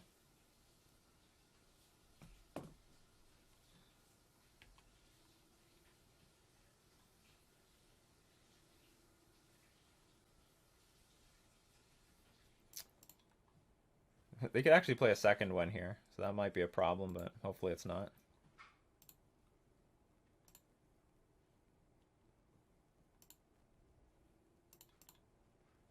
Surprise. Yeah, surprise. Sure you didn't see this coming. Fooey. Okay, so... Well, it's basically I still win because two Munitions Experts were used here. So I'm still going to draw a card. So it's not all bad. You hit for one, whatever. Bonk.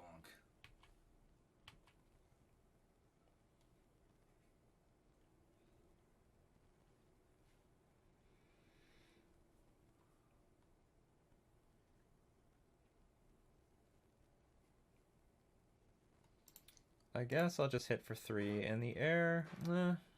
Again, I'm still always concerned about what's it called? Sling Gang. Yeah, Sling Gang. Might have been better to Dismember instead of Veil first. Well, I sort of want to keep the Dismember for any combo potentials.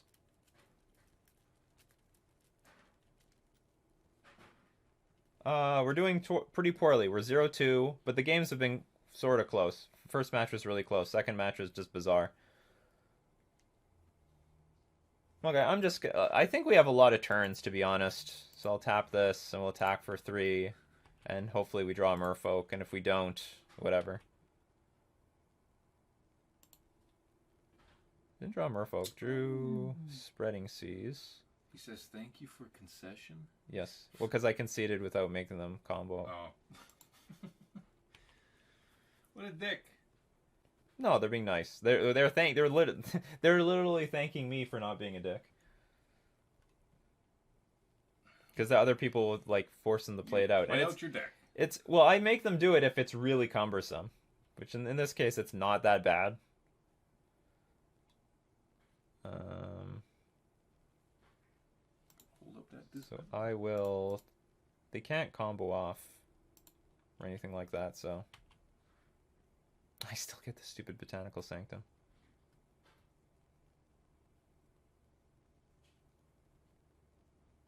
I guess just in case I'll hold up this Dismember.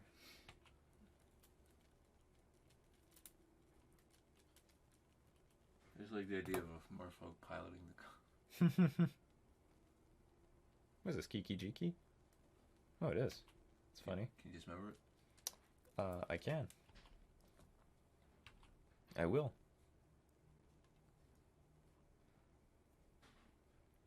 Sure. Take 2.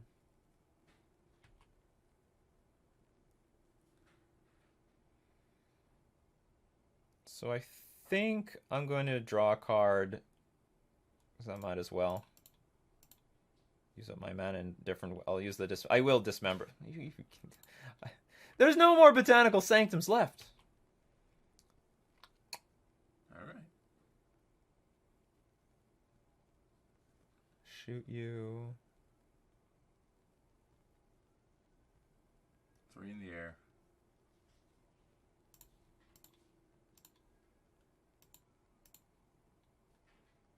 Bye.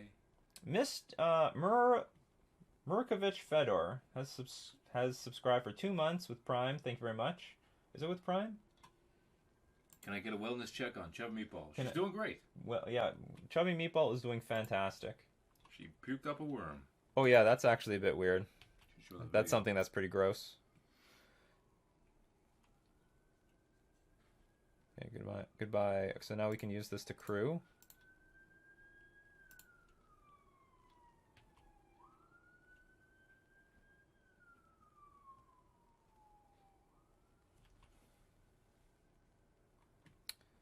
And I don't... Actually, maybe I should cancel. I should just wait to see what I draw first. Because I have sort of a dead card in my hand. It's still a dead card, did not change.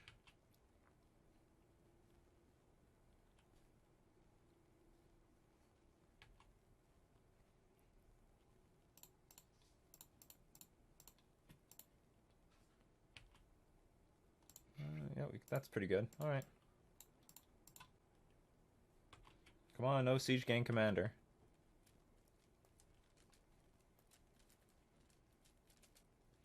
Sharing the bounty. 3, 2. Sounds like a trip to the 1. bed is needed. Chubby Meatball pukes up a lot of stuff, but yeah, like she seemed to puke up like a fly larvae. It actually wasn't really. It was like it looks like a worm, but it appears to be like a fly larvae. It's pretty gross looking. It was really gross. Chubby Meatball fucking eats anything. And the thing is that larvae was existing in our home for like 24 hours. It was pretty gross. Because like it was reported that it was in the puke of Chubby Meatball, but then when I investigated the puke, the larvae was gone. And then it showed up a day later. Alright, so we actually... This was all thanks to Copter, by the way. Evasive damage. Copter did great. And also, yeah, filtered our hand for all the good stuff. Alright, we definitely did the last Veil of Summer. No BSing around here. Merry Christmas, Git. I hope this story was a good present for you. I guess I'll dump a Spreading Seas. I could get rid of one land. So I could get rid of one land. Maybe I should get rid of an island. Because we're on the draw. It's a bit of a Tristan-based matchup. Seems fine. Why did goblins get good creatures in Modern Horizons and M21 and M20 and we didn't? I know! They didn't give us anything They, like, very rarely give us anything playable. We can keep this. This is actually one of the nicer hands we can ever get against goblins. Well, maybe not. I mean, it's a hand I can keep. I'll just put it that way. Thoughtseize, turn 1. Go for it. Yes, you should take it. Would you say Copter is better than Brazen as evasive damage source? Yes, because it's easier to cast Copter and just way bigger. It's hard to block a Copter. It's way easier to block with a one power creature. Well, they took our Vial. How dare you?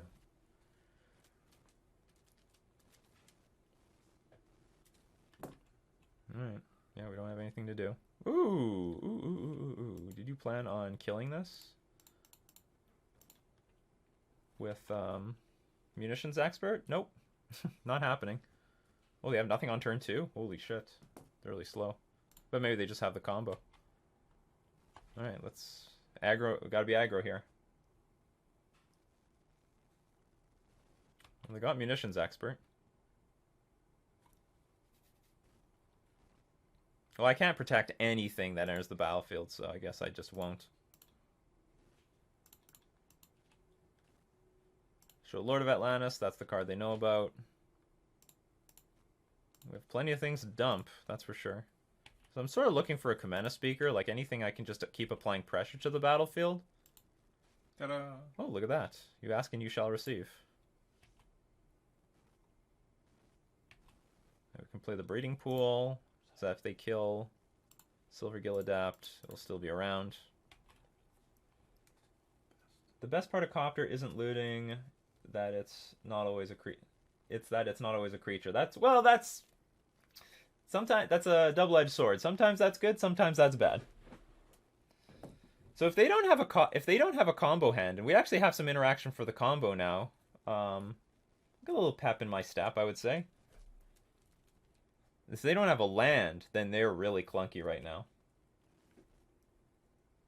Well, they do have a land, but it's a clunky land. Okay, so they're... Well, they can't deal damage to the Smuggler's Copter.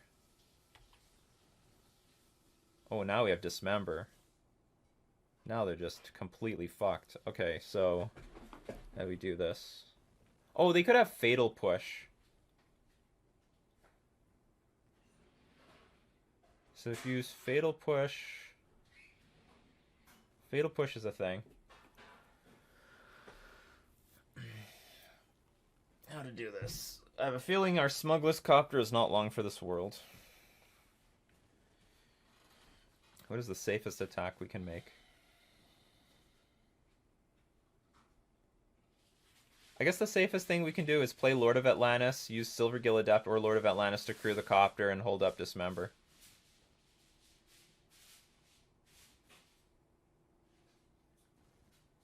Oh, Drake Gideon.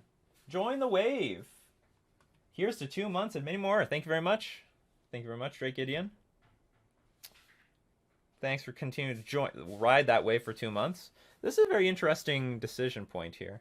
Now, I have other options. I could Spreading Seas the Black... No, Spreading Seas Blackleaf Cliffs doesn't do a lot. They could just float the mana. Then even if I go to the beginning of combat step, the Munitions Expert something, they still have Fatal Push. If they have Fatal Push. I don't know if they have Fatal Push. Probably the best thing is just to play Lord of Atlantis. And I'll use it to crew Copter. Actually, I might use Silvergill Adept to crew Copter. No, they're going to kill Lord of Atlantis, so I'll use this to crew Copter. What is this? Okay, so what are you going to try to kill?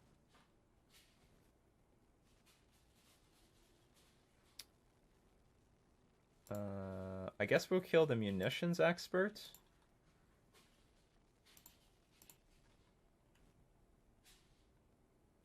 Bye. They could unearth it. I don't know what's the point. What helps me or doesn't help me here. Okay, crewing happens. So if they Fatal Push this, they can still block Silvergill Adapt. How much do I want to play around Fatal Push? But if you Fatal Push this, you take 5 damage. Whatever, you're probably taking a lot of damage anyway. You're taking a lot of damage. Oh. And maybe it's good that I keep the Copter. So if I encourage them to Fatal Push this... Okay, I'm going to attack with Silvergill Adept. Because I sort of want them to I sort of want them to kill the Silvergill Adept. And then they don't have even Goblin Matron on the battlefield. Oh, but they could unearth this thing. But you still can't kill the Copter? This thing comes back, kills this. You can only block one of these? Okay, I'll just attack with everything. I'm hoping our opponent just has a really clunky hand. And that's like a big problem for them.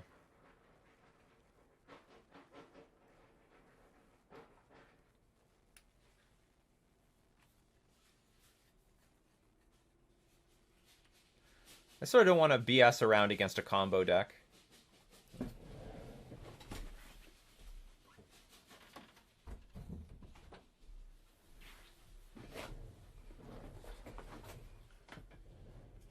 Yeah, they're thinking hard. Yeah, they probably do have Fatal Push. They don't know what the correct thing to kill is. Is Unearth really an instant or is it a sorcery? Yeah, I was thinking, is Unearth an instant? Hold on, that's a good point. It always feels like it's an instant. It's a sorcery. Thank you very much. Now I don't have to play around that crap. Yeah, we drew a Botanical Sanctum. It's useless. Okay, so we only have to worry about Fatal Push. Okay,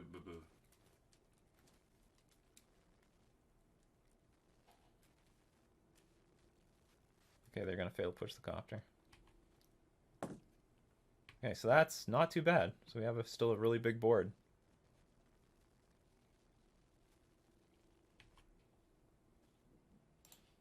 Although we're not threatening to win next turn.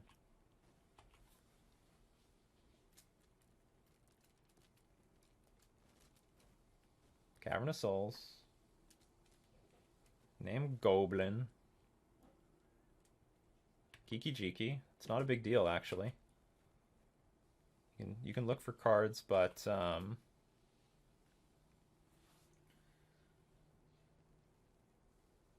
I guess we can play Merfolk Mistbinder and just attack in. You also have that Spreading Seas. And then next turn we can Spreading Seas. Because we can get in at least 4 damage, and then we'll have lethal by next turn. I hope. Hope this is a smart move. And we hold up Merfolk Trickster if necessary. Oh shoot, they have 2 blockers this way. Well, they had 2 blockers anyway. Another Munitions Expert.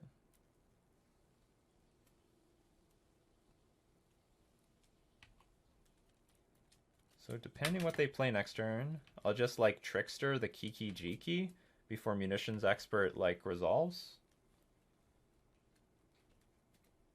Oh shit.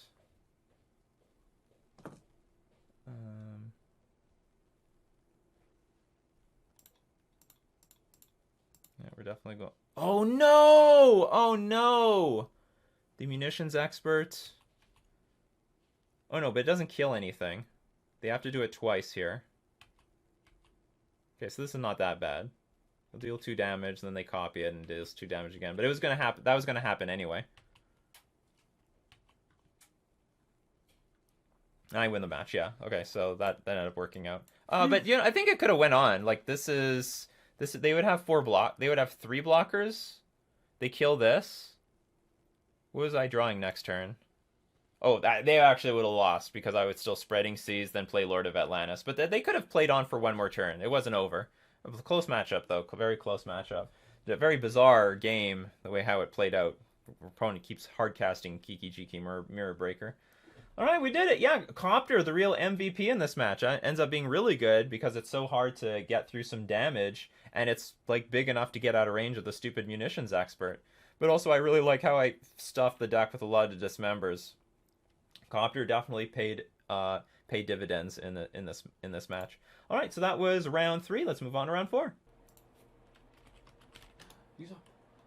We lost the die roll for a millionth time, but this hand's fine. We'll keep it. You go turn 1 Speaker. Yeah, I'll probably play turn 1 Speaker. If our opponent starts with a creature, I might start with the Dismember. Oh, they've mulliganed to 5. This makes me scared. I feel like they're on Dredge now. Once they go to 5, I'm like, oh fuck, this is Dredge. Yeah, I'm putting all the Twitch and YouTube skills to use somehow. I'm actually doing it the other way around. I'm using a lot of marketing skill. I'm actually utilizing a lot of business skills and putting them into Twitch and YouTube. The record is 1-2 so far. They mulligan to 5. And they have an Aether Vial hand, so this is good. Alright, I guess we start off with Speaker. Nope, fuck that. Start off with Vial of our own. Alright, that was a pretty good top deck. Would you work for Wizards Marketing? Yes, I would. I think I would. Hopefully I'd do good. But so much would depend. I would still like to do this. Like, I'm not going to abandon the YouTube channel. It's always going to be my side hustle. So I'd be very curious to know if I do work for Wizards, do they still let me do this? Because they actually have a lot of rules against this stuff. Like, once you start working for Wizards, fucking Charming Prince. This is like a staple of any deck now. It looks like it's Eldrazi in Taxes. Or it might just be Black, White, and Taxes. Because I built Paper Merfolk. Yeah, missing out. Imagine they put me on the marketing team, and now I'm just like, alright, buy Ikoria, it's great right now. Just do it, because I said so. So I'm not only their marketer, I'm also their influencer. This is a tough spot.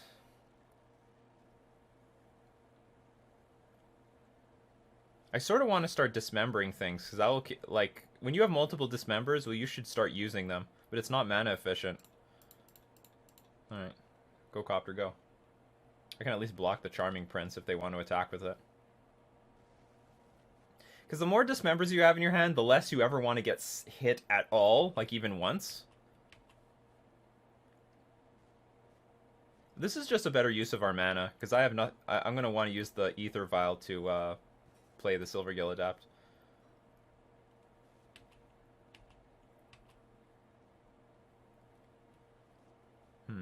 Well, I will attempt to block it. If Copter gets Fatal Pushed or Pathed, whatever. Nothing really I can do about that. And really, it's not that big of a deal. If they do have those, if they do have Path or Fatal Push, then that means their hand is like really empty. It's like super empty. Dirty Gobbos. I sort of want to start dismembering things. Yep, that's right. Want to dismember things. Just don't let Wizards of the Coast read that before they accept my resume application.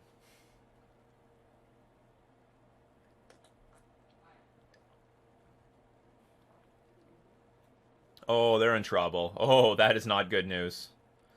When you crack that Horizon land, that means you did not have a plan for this, or maybe they're looking to see if they have a better plan. Like if they find another Charming Prince, they could activate Vial, just put the Charming Prince in play, and maybe not save their Fatal Push. Maybe they don't want to Fatal Push this or Path to Exile it.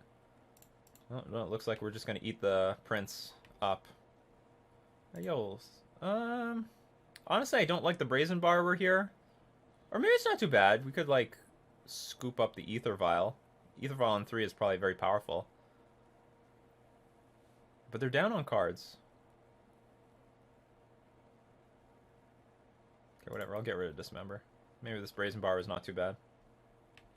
It's hard to attack when they are threatening Flicker Wisp and crap like that. At least I don't like it. So, this, like, Ether Vial, or bouncing their Ether Vial is going to force them to be very, very honest. No! Whatever. So they might take this. We have a lot of good cards here. I mean, even if they take Brazen Bar, we can still Dismember this and then bounce the Vial if we draw a land. Don't let the door hit ya. Death and Taxes again. But it looks like it's more Eldrazi and Taxes this time. Is that the deck on the up and up? No, not really. Mono White Taxes is on the up and up. This deck should be dead. Yep, they took our Brazen Borrower. They know the danger! Okay, we're in pretty good shape. I mean, between the Silvergill Adept and the Copter, like, we're very likely to get another land. So we Dismember Tidehallow Scholar and then bounce the Vial. And there we go. Let's just start with this. Or, I guess we just should not. No, I need to get rid of this Tidehallow Scholar so I can attack into it, so. Boop! I booped you!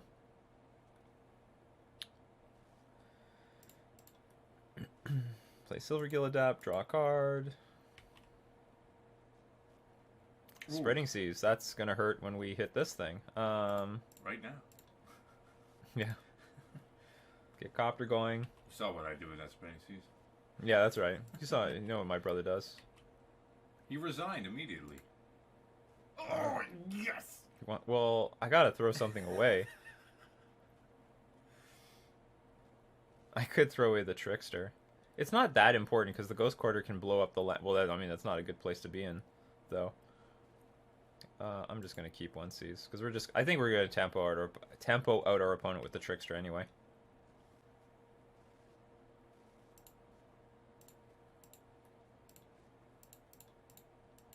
No Thalia this game, but our opponent mulliganed to 5, so, and they were on the play, so we're like way ahead on cards and tempo and everything.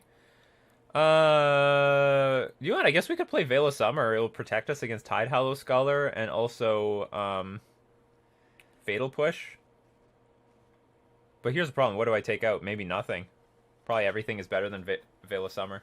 I could take out one land for a Veil of Summer, I guess. No, I don't want to take out land because this is a Death and Taxes deck. You never know when they're going to have that Leonin Arbiter and they start taking your lands out. So far, Smuggler's Copter has been great. Nice flying evasive damage. Big body.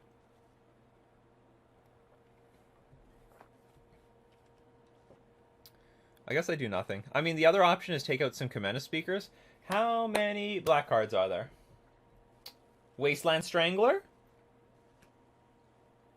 We didn't, well, honestly, we didn't see Eldrazi. I mean, there could be no Eldrazi in this deck. It could be just, like, non-Eldrazi deck. Could be, like, because we saw Charming Prince, so they have to kick something else out. And they're probably playing with Stoneforge Mystic. Whatever, we'll just run it back.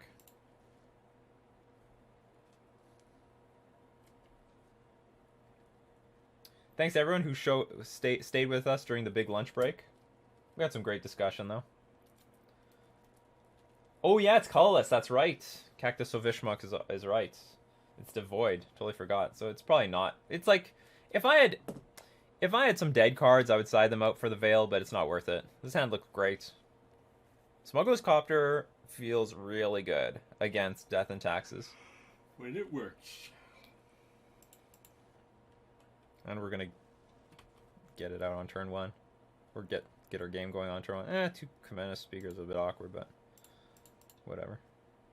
Whatever, you left 2 bodies. Yes. It has something to do with that one Aether Vial trigger.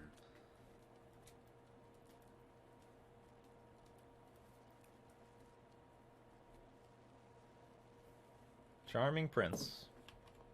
Well, hello. So charming. Prince Charming. I guess that's the idea. It's not Charming Prince. It's a play on Prince Charming. They put a card on the bottom and a card on top. Yeah, currently I'm not playing in an event. I don't know. I gotta ask my stream manager about this. I don't know if MTG Bot is just not working for everyone, or this is just me. Just throw out the Smuggler's Copter. Get ready to copter things.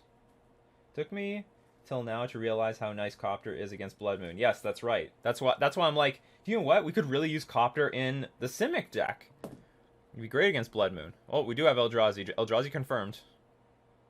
They're not going to play that for fun. What are they going to do? They're going to start this party off. It looks like Thought-Knot's here. We don't actually have to do anything. Just let our opponent do things. So we have a Commander Speaker in play. Or sorry, we have 2 Commander Speakers, so if they take one, we use the other. They're in a tough spot. This hand is great against them. It's like really, really strong. They took the Dismember. Wise move. Wise move. You want to attack again? It didn't work out for you last time. That's right. You stay like that.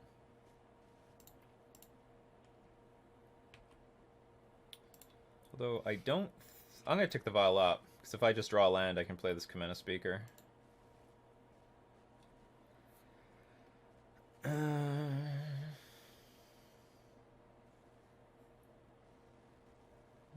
I don't have any clear attack here, so I guess I can't attack. Well, this Vial can be thrown away with this Smuggler's Copter, so we might as well go for this, I guess. They know everything in this hand. Actually, you know what? I guess I didn't have to do that, because I'm not attacking with Commander Speaker at all. So I could have, like, look, we got Brazen Bar. Well, Brazen Bar is probably not that important, but the point is I should just attack with Copter and then reevaluate afterwards.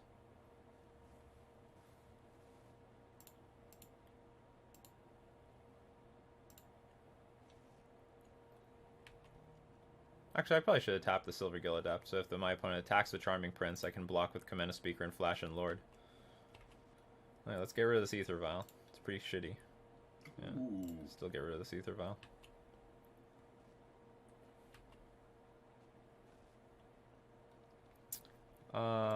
I'll Violence Silvergill Adept for the hope of drawing a land, and then play Commander Speaker. And we got it, so this is a really good turn. We just have shitloads of stuff on the battlefield. Yeah, good luck. What now? Yeah, your turn. And next few turns we'll Wrath have of like God. Brazen Borrower into Lord of Atlantis. Like, they're not in a good position to attack. I mean, they can. I mean, if they play, like, I don't know, Land, Reality Smasher, attack with everything, maybe it won't be that bad. Look at that Copter value. I know, oh man. You know, you saw me complain so much about, like, top decking Aether Vials later on in the game. Boom. Surprise, random Wrath of God. Yeah. I mean, they might have it in hand, they just don't have the land for it. Are you a god? I've had too many games the last few days where Copter was this good too, yeah. It's just great during board stalls. Like, it's an evasive creature that gets in damage. It's just not good on defense, but in this sort of mid-rangey metagame, it's great. Oh, this is most... Well, this is... oh, you were playing the M. Hayashi list. To Christmas Gift, or Git. You said that your main problem in the current meta are the grindy matchups. Do you feel Copter looting fixes that problem? I think Copter looting combined with Veil of Summer fixes that problem. because Copter is just way too vulnerable to Kolaghan's command. But if I can protect Copter with Veil of Summer, I think it's worth it. Overall, I don't think Copter works that well. It looks good on the surface, but then they just constantly hold up mana, and it's not really that good. I imagine our opponent's hand is sort of clunky. Like, they have a bunch of white spells in their hand, but they just can't do anything with them. Okay, I'll draw the Displacer. So they can displace some stuff. Or their own creatures. So probably we will bounce the Displacer. I think. Well, I have the option to do nothing.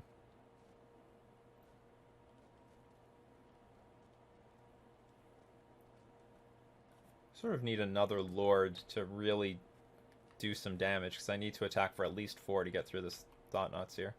See if we draw the Lord. Spreading Seas. That won't do much. I guess we might as well crack this and draw a card. I don't lose anything. Keeps him off double weight. That's just food for the Copter. Well, I can attempt to attack with the Copter. See what happens.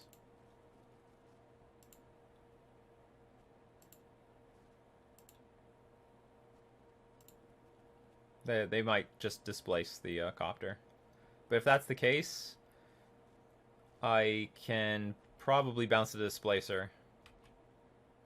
And at least make him soak up a turn.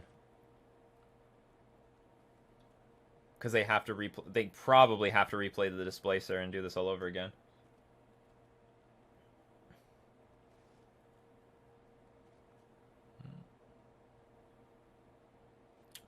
Oh, go to hell. So that changes things, though. Because I could bounce the Thought-Knot Seer and attack with everything. And their blocks won't be that good. Although when the Thought-Knot Seer comes back down, it's not going to be very good. And you draw a card. Okay, so I better have a stop at my combat. There's nothing I can do about this. So... Black Hawk down. Thought-Knot Seer might nab something from my hand. I'm hoping it won't.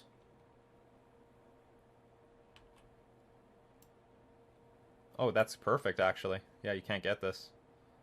And we'll attack with everything. Can't touch this. Do they know about Lord of Atlantis? I don't remember.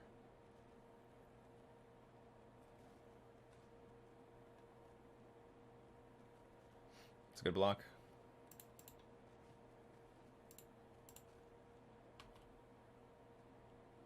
Oh, we still have a Brazen Borrower in the future.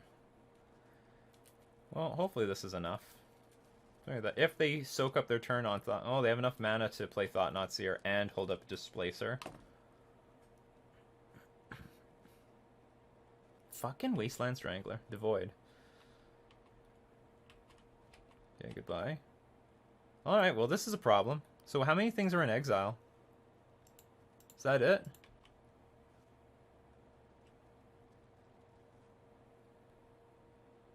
I think that's it. There's nothing else in exile, so maybe that's okay for us. Thought-Knot Seer. And I will prioritize getting this Brazen Borrower in play. Surprise! I've got nothing. Too bad. So sad. I have 1 card left. They can get a lot of value out. Fortunately, we have the Aether Vial, so they can't blink Thought-Knot Seer and nab us at our draw step, because if we draw a Lord, we can just Violet in play. Lotus splint them. They didn't attack with Displacer. I think they should try to put some pressure on us, because otherwise we are putting pressure on them. Yeah, that's perfect. I gotta put this in play right now, because if I untap and activate Vial, then they can, like, Thought-Knot it. Do I attack with everything? I could exchange 2 creatures. I should crack that grove, hoping for a spreading sheesh. So the Wasteland Strangler is pointless now. No, I'm not going to crack the Grove. I want to get the Borrower in play. I can crack the Grove next turn. No. You cannot. How many cards do you have in hand? And then there'll be... How many cards I have? E. Our opponent has 2 cards now. They just drew for the turn. He's almost in top deck mode. Not really. So here's the deal. I have to beat this Displacer because it's there's 2 activations. So every single time they activate this, like they blink what I have. Oh, you wanted me to attack? Yeah, maybe it wasn't a bad attack. Getting Wasteland Strangler to block. Well, I don't know. They could just do 2 blocks. They don't need the Wasteland Strangler anymore because there's nothing in exile anymore.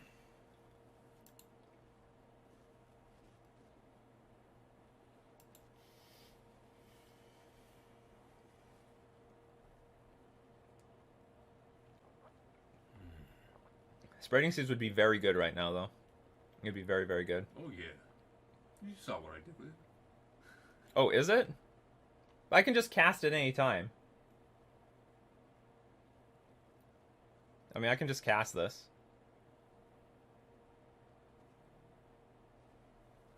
And it just goes onto the stack. This is another Wasteland Strangler, but it's useless.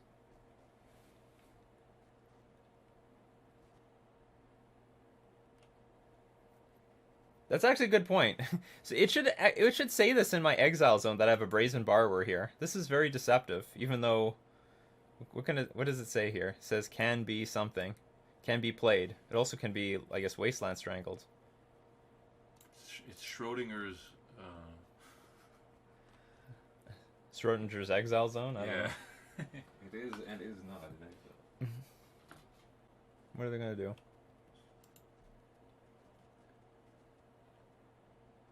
Another Displacer? Hello to Artemin Chikov. Ooh, Flicker Wisp. So that's gonna eat up something. Shit. Okay. They're probably gonna we're gonna lose our Lord. Yeah. Damn it. So I guess I should have attacked with everything. Should have listened to all of you. And this is a good blocker for our Brazen Borrower.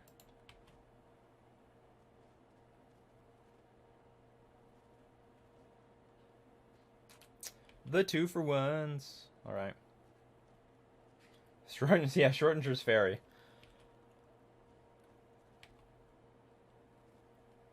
Anyway, we can make a comeback here. Nothing's going to enter the battlefield. That was a very good turn for our opponent. I'm surprised they took so long making that move. That was a no-brainer. I might just have to attack into this Flicker Wisp. Yeah, it's too bad I didn't make that attack. No doing anything. Trickster. Do you help me? Well, I can tap down the Flicker Wisp, but the problem is this perpetual Eldrazi Displacer displacing Flicker Wisp and displacing our shit. Well, now, okay, so now we're just in a lot of trouble. I have to kill this Displacer. Dismember. 2 Tricksters. Ooh.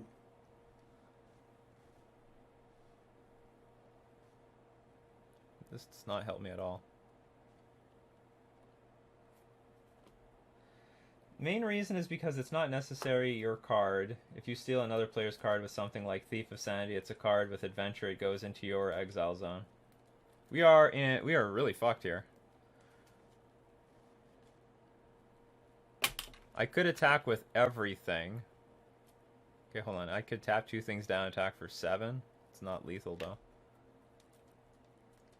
But it's close. It's so close. Maybe it's not that bad of an idea. Okay, let's attack for 7, and maybe we can force a block out of the Flicker Wisp.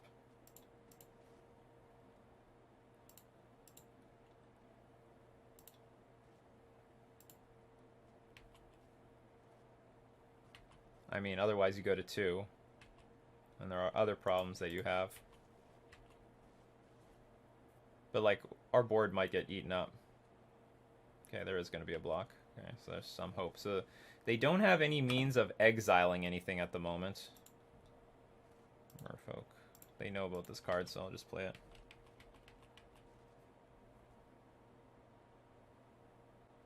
Alright, so that wasn't too bad. As long as they don't follow this up with something enormous. Here it comes. Wrath of God.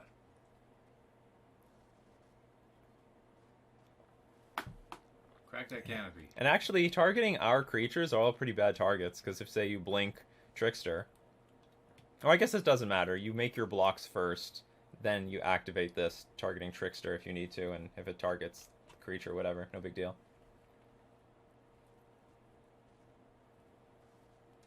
So many Flicker decks today. Yes, the Flicker decks are on the rise. Another Eldrazi Displacer. Having 2 of them does not matter. Alright. Ooh, interesting. So if I double block, you blink 1. I tap you down. Or I tap you down. One of them dies. But I have 3 attackers. And I get you to tap out. No, I think we should just keep all the creatures on the battlefield. If I draw a Lord, it will be really good. Or Spreading Season to Lord. Well, Spreading Seas is a problem. If they opt to, like, flicker their... They're probably not going to do it because they know we can Violin play anything that we draw. But let's say we did draw Spreading Seas, then they Eldrazi Displacer their Thought-Knot Seer, and they can eat our Spreading Seas in hand. And then we're gonna lose more cards.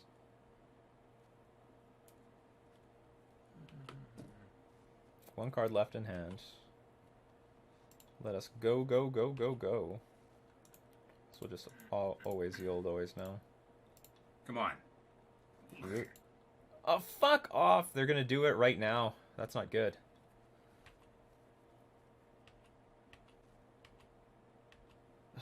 Of all the things that we could draw, we drew, like, this was, well, I mean, Spreading Seas was an option, too. Oh, we drew a Dismember. Fucking A. Alright, that changes everything. Because we could get rid of the Wasteland Strangler. Okay, how do we want to do this? We could also, that's very interesting. Alright, then. That is very interesting. We could even hit the Thought-Knot Seer, draw another card. Well, okay, maybe we just hit this. Maybe we should just hit the Strangler. Don't get greedy. Don't get greedy? I don't know. I want to get greedy. Because if we hit the Thought-Knot Seer, then we're 100% going to get nailed by this Wasteland Strangler next turn. But we don't have anything important right now in play. You just win. No, if we get, like, say, Lord of Atlantis, I can Violet in play, and they can't do anything with it. And then I attack with everything and force blocks. Force them to chump block with everything, actually. I'm fucking getting greedy. This is greed. May the greed be with me. You're gonna regret that. Or I'm gonna regret that. Because it just takes another... Well, I don't... My board is not that good against all these creatures. Let's go. Because if I draw a Lord, they have to chump block with everything. They take 3 damage. And I'll have 2 creatures on the battlefield and they'll have nothing. Lord! Yes! Yes! The greed! Sometimes you have to be fucking greedy. Yeah, you want my Aether Vial? Go for it. It's gone. It's gone. Yeah, that's right. And it's gone. Attack with everything. They have to chump block everything. No! No! Oh, they had everything. Well, that was... Why does it have to end like that? Why does it have to end like that? Shit. It was so close to being super glorious, people. It was so close to being super glorious. Now, the game's not over. It's just not, we're just not in good shape, that's all. Because we're gonna have one thing left on the battlefield. Well, Caves of Koilos is sort of offline if they want colored mana from it. There's only one thing in exile. They drew a land. Alright. Or maybe they're just gonna kill us. It feels like I arrived at a bad moment. You almost arrived at a great moment. Yeah. The chubby meat. That's definitely the spot for the chubby meatball avatar. Or emote. It was like everything what we wanted and we still lost. That sucks. Yeah, we only lost a fatal push. I think it was worth it. I do not regret my decision. If they had fatal push, we were in bad shape anyway. Okay, can this help us? You have 1 life.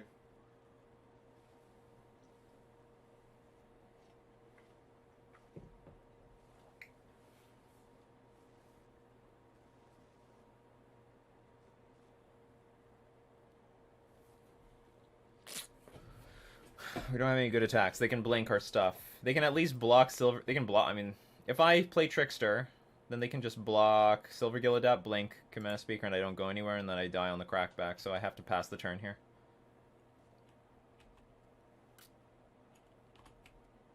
And then Trickster on their turn. And I'm at 7 life, so I don't die. So they'll blink Wasteland Strangler. Oh, okay, they just blink our own creature, that's fine.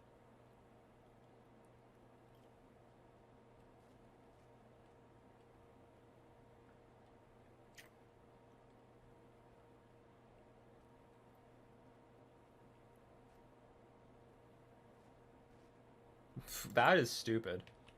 I just draw a card. Yeah. Could be great. Oh, it's a land. Well, whatever, it's something. It's more than nothing. A few seconds ago, I thought I had nothing. Now I have something. Alright, what do we want? I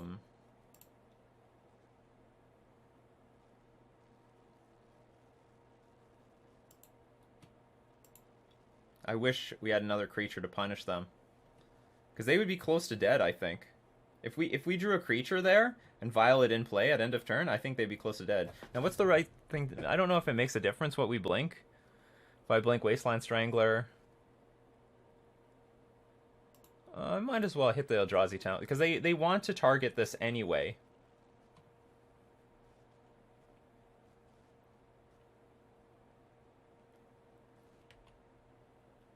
Who would win? An army of Eldritch Abominations from the Blind Eternities or some Fishy Boys? I'd put my money on the Fishy Boys. Not me. This is gonna be an amazing. Oh, this is gonna be. If we win this somehow, this would be an amazing fucking game to win. Just an amazing fucking game to win. After that huge blowout, it was a blowout on both sides, I guess. But like, they are definitely the one advantaged at the end of it.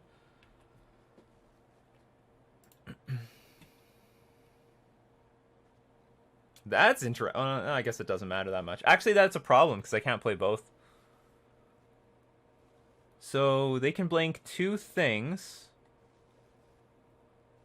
They can go block. Well, actually, they can go block, blink, Wasteland Strangler, kill something. I'm trying to figure out what's the best thing to do. You have to crack that boy. Take a chance with Waterlog Grove. Yeah. Draw a Trickster. Well, it would be a get dunked on me, that's for sure. You gotta crack that Grove. If I drew Trickster, it would be just good only in that it would prevent... There's still a card in exile, so my opponent can like blink Wasteland Strangler, kill something. But if we get Wasteland Strangler off the battlefield, it's so much harder for them to attack. You might get So, okay, this over. so I guess the question is, does playing Mutavault do anything for me? Like, anything?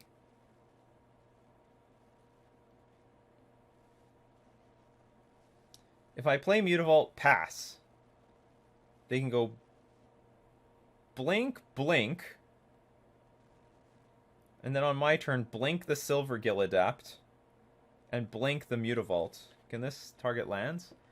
Target creature? No, so it's any creature. And I have to, when they blink the Silver Gillidapt, I have to hope to draw a creature to block with. But I'm also praying to draw something with this as well. So it might be the best play to play Mutavault, pass, and then play Waterlog Grove next turn, crack it to draw something.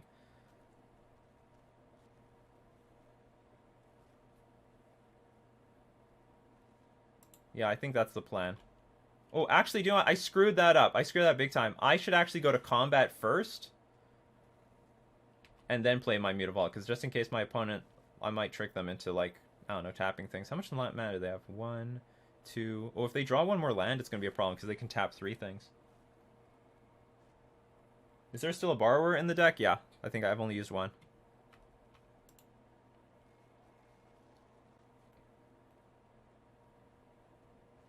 Actually, they can still blink the Wasteland Strangler. That hasn't changed. So that's going to kill something. Trickster, okay.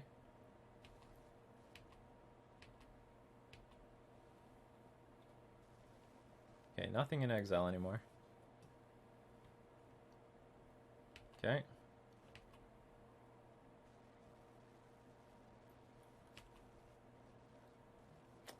So if they draw land, I'm probably screwed. I need them to, like, draw a vial. It's, like, hard for them to draw a brick. Leonin Arbiter. Okay. Should probably do that after you attack.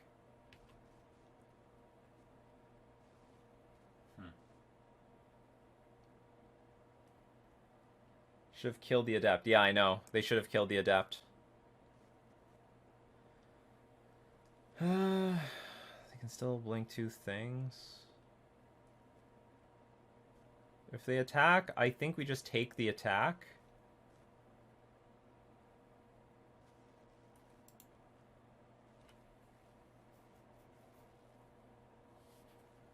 Yeah, we're definitely going to take this attack.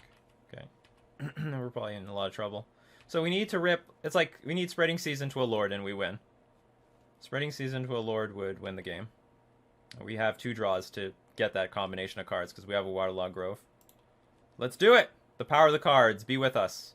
That is not it. Alright, Spreading Seas, please. Spreading Seas. No! So you tap 2 things.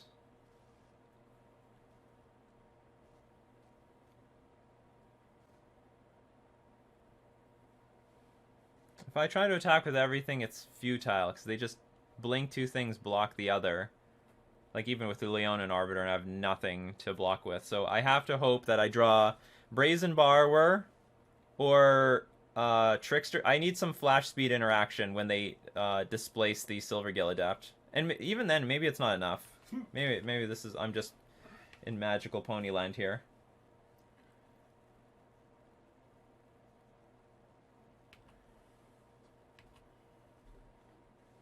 They're just taking their turn.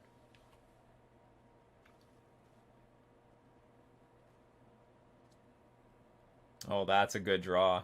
That eats up one of my creatures.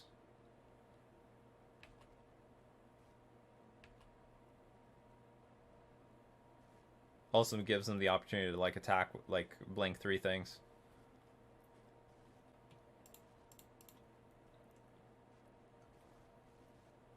What are we hoping for? Well, they have to blink the Silvergill Adept. Or maybe they don't. I guess they don't have to blink the Silvergill Adept, because they put the onus on me to put 2 creatures in play here, and I still take 5? Okay, we're dead. Game 3. Oh, they evened it out on the clock. Still not going to change anything. Yeah, going to game 3. Not attacking when you had the chance cost us the game. It's tough. These games are very tough. Isn't all this blinking interaction increasing the storm count and stuff? No. You have to play things. Oh. Do you know a decent Delver streamer? There are, like, basically no Delver stream. Like, if you want a decent Delver streamer, you gotta watch a Death Shadow player. His hand is fine. Yeah, we can keep this. I'll go turn 1 Mutavault with the potentially attacking with it. If not, I will bounce, like, I'll bounce their Ether Vial. Oh, they mulligan to 5. This might be an easy game. Go to 4, please. For me. Do it for me. You cost us the game. You thought I was dead? Did not you? Well, soon you're going to be. Did you hear me? Dead! There's actually a chance... If they play turn 1 Vial, there's a chance I'm actually not going to bounce it, because their curve doesn't start until, like... Like, I think I can wait a turn on bouncing the Vial, is what I'm saying. Because their curve starts at 2. I don't think there's a single... There might be 1/1 drop, like maybe Giver of Runes or something, but I think I would rather get in the damage here.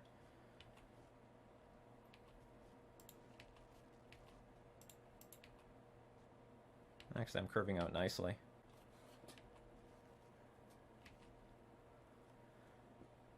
So they'll be like a few turns behind with their Vial. Sure.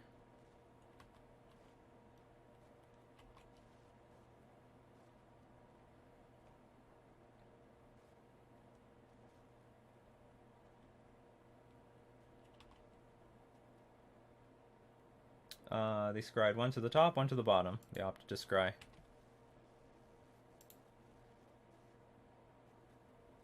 That's actually sort of nice because I didn't know if I wanted to put this Cavern of Souls on Merfolk or not.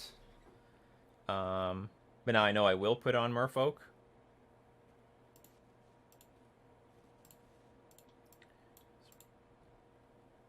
Okay, bounce this. That's a huge tempo swing for us. Because now I have the Misty Rainforest to actually cast this Brazen Borrower later. And we'll just pass. This is a good spot. This is a good spot. Crack the fetch now? I think I'm okay. You can get in there. And I...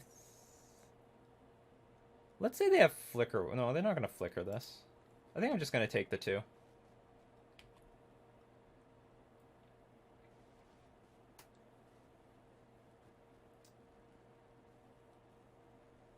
If they really, I mean, if they're gonna Ghost Court or anything, they're gonna Ghost Court or the Mutavault. They're not gonna go for the Misty Rainforest. I'll tell you that right now. Well, they have a lot of removal, it looks like. I don't really want to dismember the Charming Prince. It's a very weak target. I want to hit something like Thought-Knot Seer. Something bigger and beefier. Save it for the big boy. Yes, I will.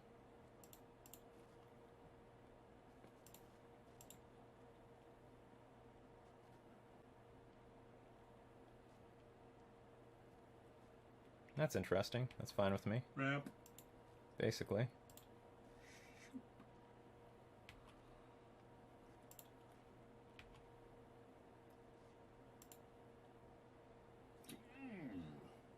Well, all right then.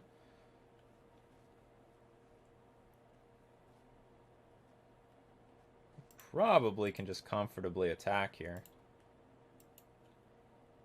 I don't think they want to use their Ghost Quarter. They might. I would be running out of resources if they do. Yep.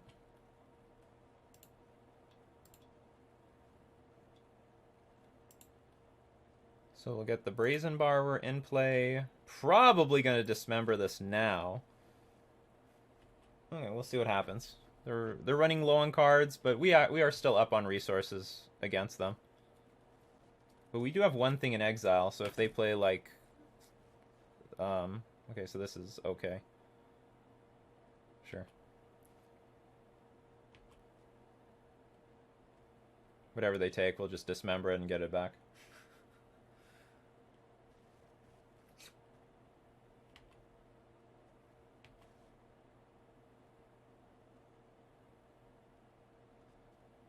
Since we have 2 dismember... Oh no, I have to kill this thing first.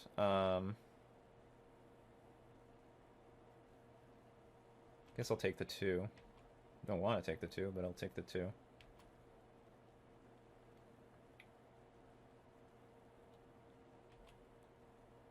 Okay, fetch for an island. Dismember this. Has to be done.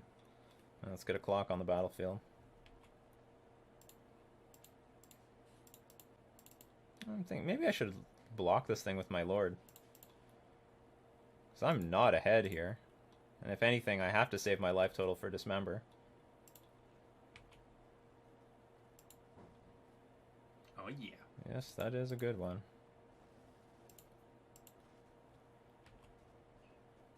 That is also a good one. Alright. The race is on. The race is afoot. That's why you still run Silvergill Adapt, even in 2020. Oh, Even though he's paying. Huh? Oh, no, never mind. I thought he was paying life or something. No. They're tapped out. They can't pay anything. Never know. But really, their game starts at like the third and fourth mana cost. Alright, they're on blocking duty. That's not where you want to be, especially with the board that we have. Let's see another Brazen Borrower. I want to see another Lord. That's definitely good. One more. One more? Come on. Okay, they're off white mana. Just as my brother wanted. Amazing, although this is a bit awkward. 3. Okay. Yeah, I hear people go in the chat.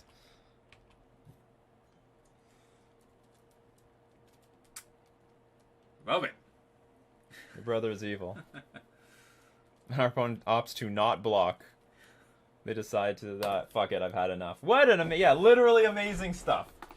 You didn't call for amazing stuff. Yeah, 2 in a row. Two spreading seas. Let's do it again, even though we probably didn't need it. So they had no way of blocking because of the island walk. Oh yeah, I guess they like really desperately. They had no removal. They had nothing. So that's just how it was. What a match! What a match! That was a long one, but that was worth it. That was a fantastic. If you saw that, that was a fantastic match. We had some great games there. Although it really helped that our opponent mulliganed to Oblivion in this one. Well, they mulliganed to like what? They mulliganed to 5?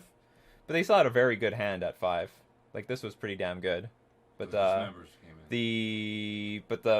have a feeling bouncing this Ether Vial was key. And I didn't do it immediately because I know they don't have almost anything to do at 1 mana. Sometimes give Rift Ruins, but not always. And the thing is, if I wait until it already has 1 counter and I bounce it, then it becomes really awkward with what they want to do on their 3rd turn with this Ether Vial in hand. Because if they play it, then they can't play Eldrazi Displacer. They can't play Wasteland Strangler or anything like that temples them out. And also the Ether Vial like is on 0 on turn 3, so it's terrible. So anyway, that was round 4. Let's move on to round 5. I think this is the first time we won the die roll. Hand is fine. Go turn 2 Copter and then start beating down.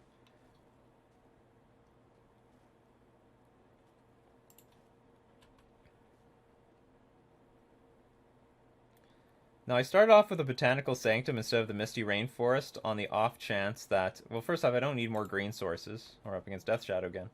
On the off chance that I keep drawing more Botanical Sanctums. It's been a very plain league.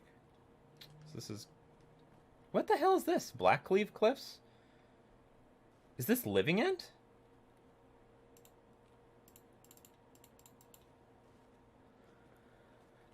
This doesn't seem like a Death Shadow card.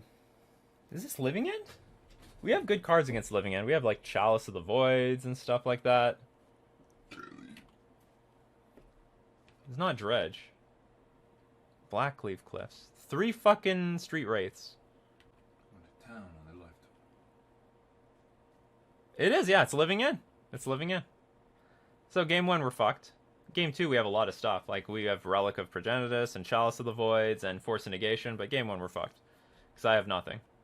Was not preparing for this matchup. We're just gonna stone lose. Living End 2020, yeah, I know. Simian Spirit Guide. Yeah, here it comes.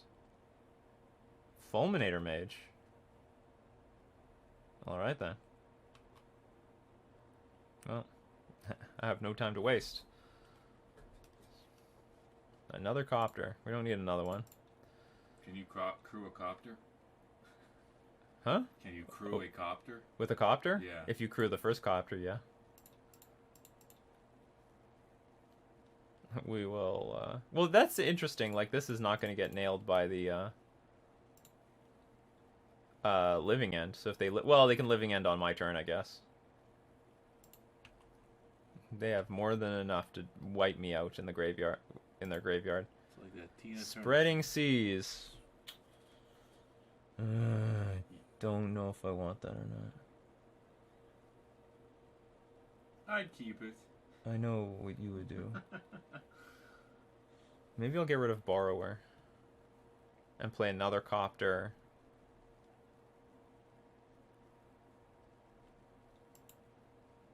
I don't know what to do. So, like, basically what's going on right now is I have to hope my opponent, like... Doesn't have it in hand. Doesn't have it, or if they have a bad hand, or they're mana screwed and I can Spreading Seas this Blackcleave Cliffs and maybe continue to mana screw them. So I think that's all I have to do. I guess I'll get rid of Brazen Borrower. We need Merfolk of the Parish in the new set. Yes, it's probably better than Copter. Well, the advantage with Copter is, like, let's say they Living End right now. I still have a Copter on the battlefield. Oh, fuck. That can't be good. Well, here's the deal. We could win with the Copters, I guess. And I get a Brazen Borrower, right? This is actually not that bad. I'm attacking for 6. They are not attacking for anything this turn. They don't have reach. This is not bad. This is not that bad. We actually might win this. This is hilarious.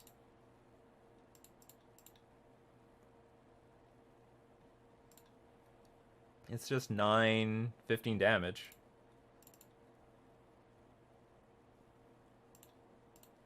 We have a Mutavault here. Too bad I couldn't get that Mutavault in play. Oh, I could have! Ah, whatever. I'm going to attack for 9 and hope this is enough to win the following turn. I know, living in 2020. What a world we live in right now.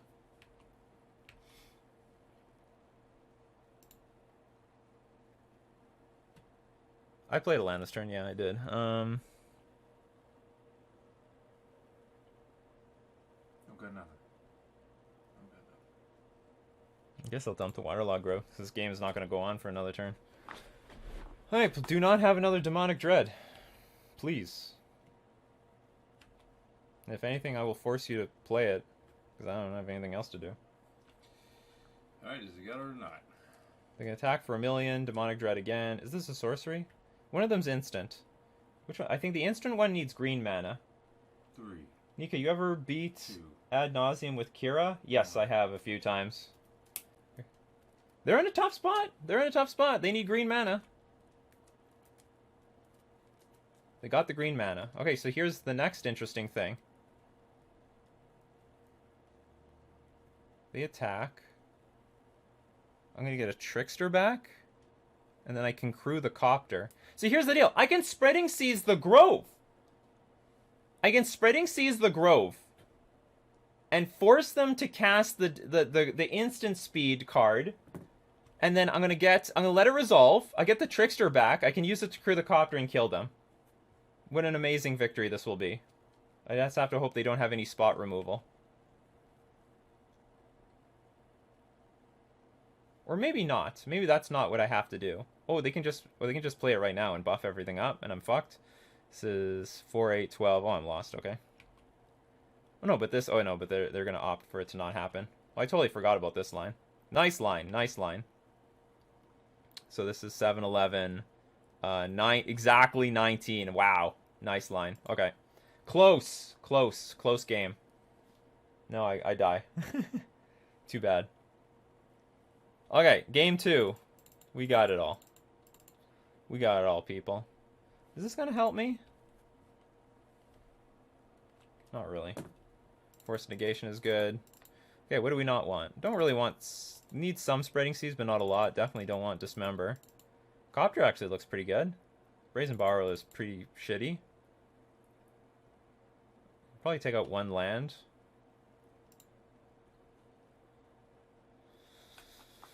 I can take out 1... No, I don't want to take out any speakers. You need to be proactive.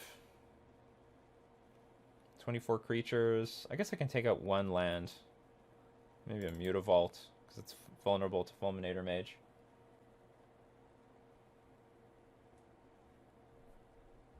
I'm definitely going to keep Copter, because it's, that was close. That was very, very close. That was razor close. Turns out the 1 damage I took from the fetch land killed me. And they cycled, right? So they might have, like, top decked the card that they needed. Actually, Mutavault might be better than I think. I don't really want to take anything out. I definitely don't want to go down more creatures. I guess I could go down another Spreading Seas. I have enough... Well, I have 1 flyer in play. The problem is, after Living End resolves, sometimes Spreading Seas is good, even though you don't really want Living End to resolve.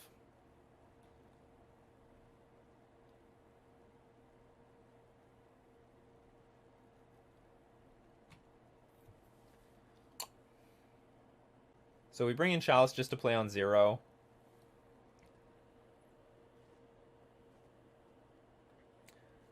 I guess I could take out 1 Trickster. Trickster is not that good. But I don't want to bring out too many creatures. How many creatures did I take out? Well, I have the Copter. Whatever.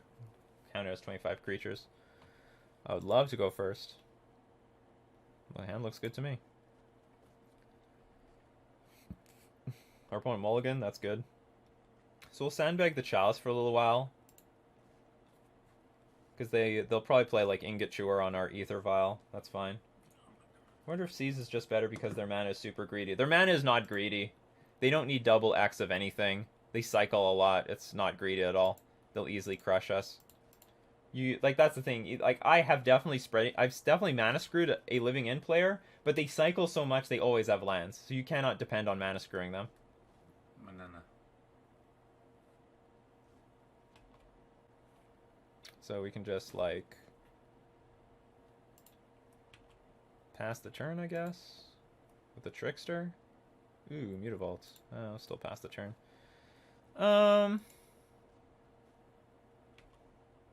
Guess second main phase we can like play Chalice.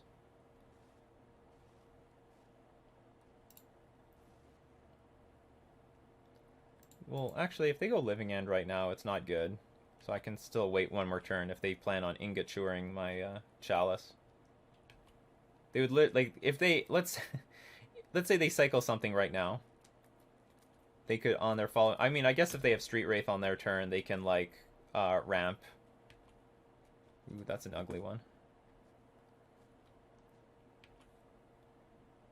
So I guess the only thing I would get punished by is like 3 Street Wraiths into a Simian Spirit Guide into Victory.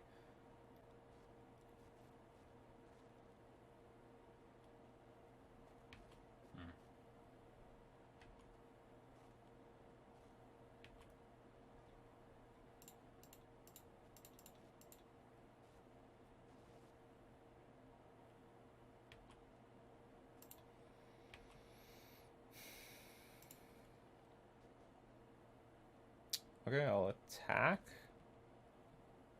before this Living End goes up. Well, I'm hoping there is no Living End coming. Oh yeah, there were tons of bannings today, El Rodeo-san.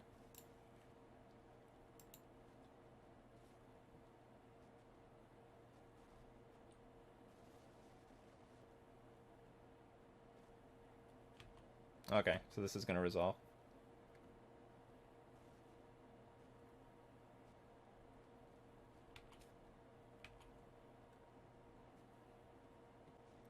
Now the onus is on them to deal with this board. Like, I do have a kill by next turn. So even if they chewer the Chalice, they still need to pull off a victory here. I'm just going to dump everything. Like, they need Simian Spirit Guide. Just a few bannings, yeah. Not that many things. It's still Just good. maybe the most bannings I've ever seen in one BNR announcement.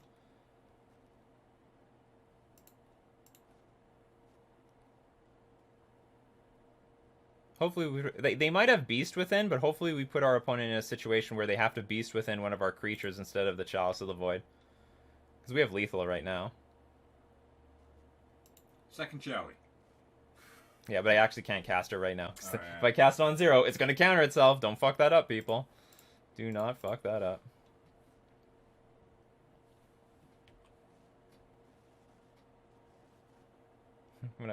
When I saw the screen, I thought it was a hoax. I also thought it was, you know what, I actually thought it was BS too. I'm like, I asked my private Discord, is this real?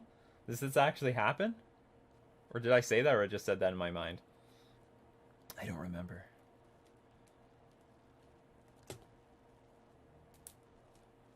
Yeah, so they have to Beast Within one of our creatures, which is not where you want to be.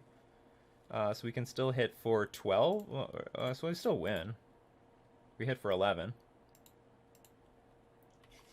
Still 11. So that was a nice, clean victory by Merfolk. It's exactly what Simian Merfolk does. It was a good hand, especially since we drew into the Chalice. We'll change nothing. Submit. No bannings in Pioneer last time. Then ban 4 combo decks from the format. Yeah, I know. Everything looks good. Everything is fine. There's nothing wrong with Pioneer. In fact, the fringe strategies, they have a positive win rate. And Inverter has a negative win rate. Yeah, that seems to be what matters. Except no one's playing the damn format. They even acknowledged in the article, no one's playing. Player participation is like non-existent. Yeah, I know. Hand is pretty good. We have got two methods of ruining our opponent's life. They mollied. That's nice.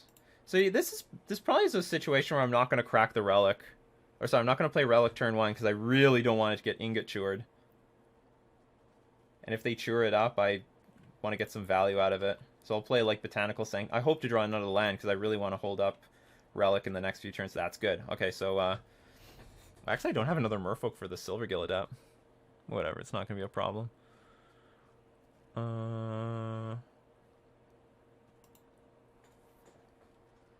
So we are going to be really slow and cautious, but I think this is the correct, appropriate plan to not play Relic immediately. Because if they have Ingot Chewer, I really want to get at least some value.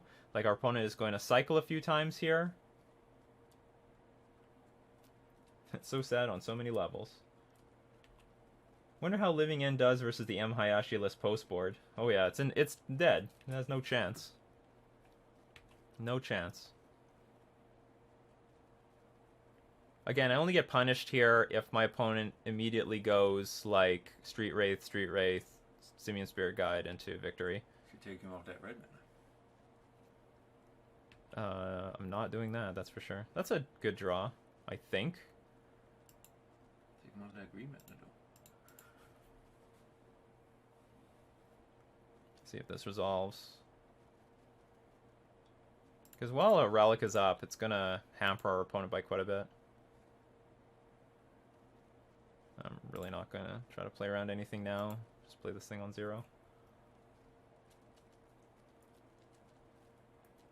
And in this situation, there's going to be this dynamic where my opponent might be like cycling for an answer to this Chalice, and the more they cycle, the more their entire game plan gets vulnerable to this relic. Yeah. I might buy into a Pioneer League tonight. Yeah. All right. There we go. You gotta deal with both of them. Now, at the same time, I don't want to be too patient, because being too patient can be a problem too. Okay, there's the Ingot Chewer. Which one do you want to eat? This one? Probably this one. This one ruins your life. Yes.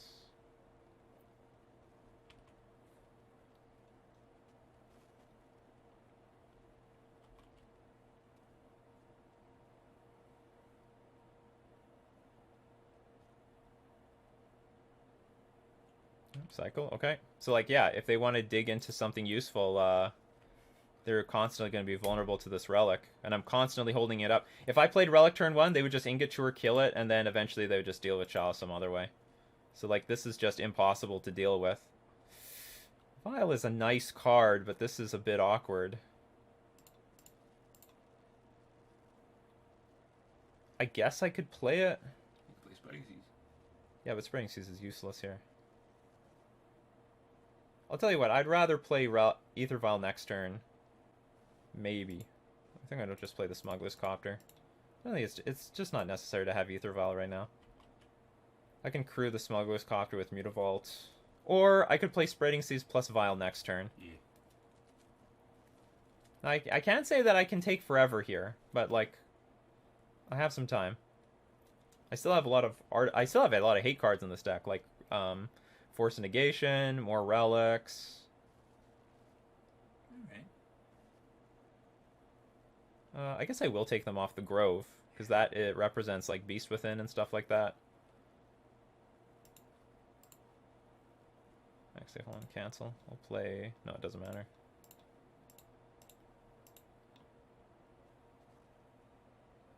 Mutavault and Copter. That's right. Oh, they got Beast Within now?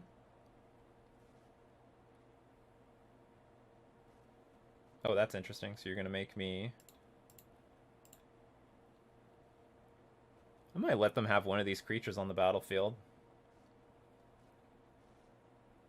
What is this? Whenever you cycle a creature, or cycle or discard another card, Horror gets +2/+1 until end of turn. Can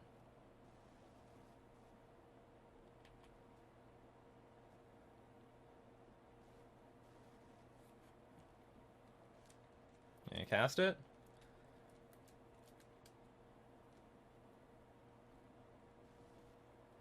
Honestly, that's a big creature.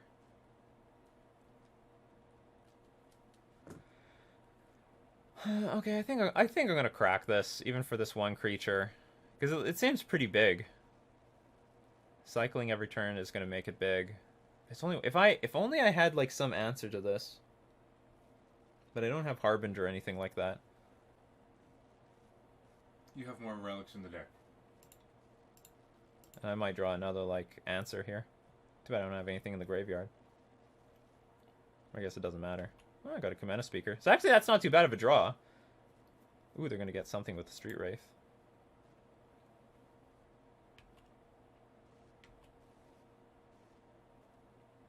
Fuck these Street Wraiths. Alright, is it gonna be a race? It's gonna be a race. I'm still gonna draw something with Spreading Seas. Actually, I take it back. I'm probably gonna play Ether Vial this turn. You can Crew Copter. Yeah, I'm actually going to. I'm gonna play Ether Vial. Then I can get Kumena Speaker and 2 Silvergill Adepts in play next turn. Okay, I'm gonna get hit for 6. I think this is a race I can win. They have no green mana, so a lot of their disruption is gone. So mana screwing them might actually sort of work out here. But I do gotta be careful how much stuff I actually commit to the battlefield.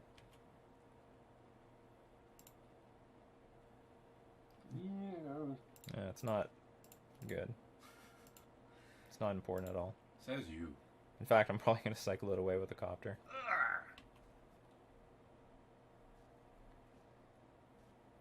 I have no intention of attacking with Silvergill Adept, so I'm just going to crew, see what I draw. Because if I draw Force Negation, I'll play Waterlog, go pass, probably.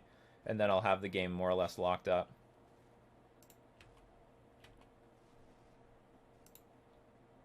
No. The card draw chances. I'll get rid of Botanical Sanctum. This costs me Spreading Seas tempo. is also a card draw chance.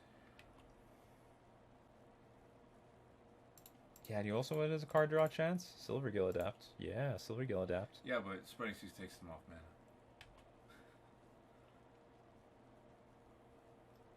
That's nice. That's actually not too bad. Okay, pass.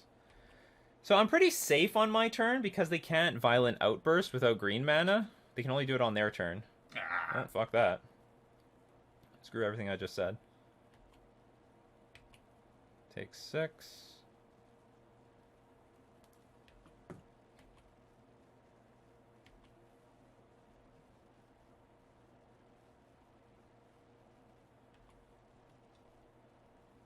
I think I'll play this and then attack with a million. Because I'm winning this race, as it is. How many Cascades are there? Just the Outburst? No, Outburst and something else. There's 4. There's 8 of them. Oh, and I do have the Spreading Sea, so I can force them to make a move beforehand, so... That's right. Alright. Make a move. Whatever you're gonna do, you better do it now. 3, 2, 1. Could be Beast Within.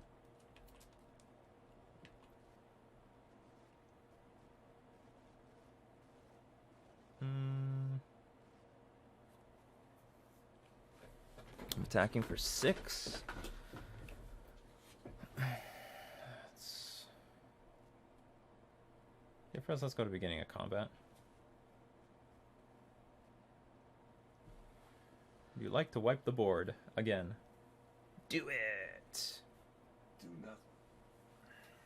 And if they do wipe the board, I can still crew the Copter, attack for 3, and then unload a bunch of stuff. Well, they do have another Violent Outburst, okay. There's a Living End. And when they Living End again, we're going to get the Silvergill Adepts back and draw a bunch of cards. And they did this on our main phase, which is a bit curious. You can still swing with the Muties. I still can swing with the Muties, and I think that's exactly what I'm going to do. Go to 7. Yeah, I'll fetch for an island.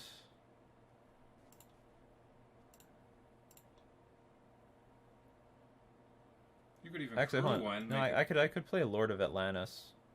You could crew something for 3. 3 points of damage. I might as well actually play Lord of Atlantis here. I can attack. I can crew with the Lord of Atlantis. Oh yeah, they had to do it on main phase, that's right. Well, this I didn't have to do, but whatever. 6 points of damage coming. 6 points of damage. And we still have this Trickster. The Mutavaults are actually playing a really big part in this game. Burning Z's.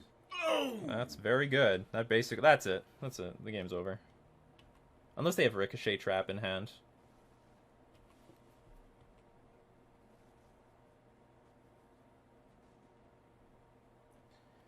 I could hit for 9 with the Lord. I don't actually know what they have with haste, but I just wanted to protect myself with the Trickster. Also, I gave myself the option to potentially have Force of Negation up by keeping a Trickster in my hand. This should be it. I do expect this should be a good matchup. Copter showing itself to be actually pretty good in the Living End matchup. This is not exactly a matchup I have Copter for, but, you know, when in Rome. Fuck you. Okay, so you... What are you going to blow up?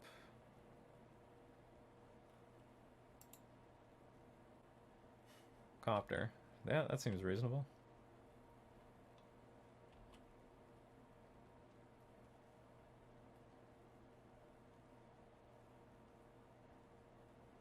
They can start hard casting big creatures.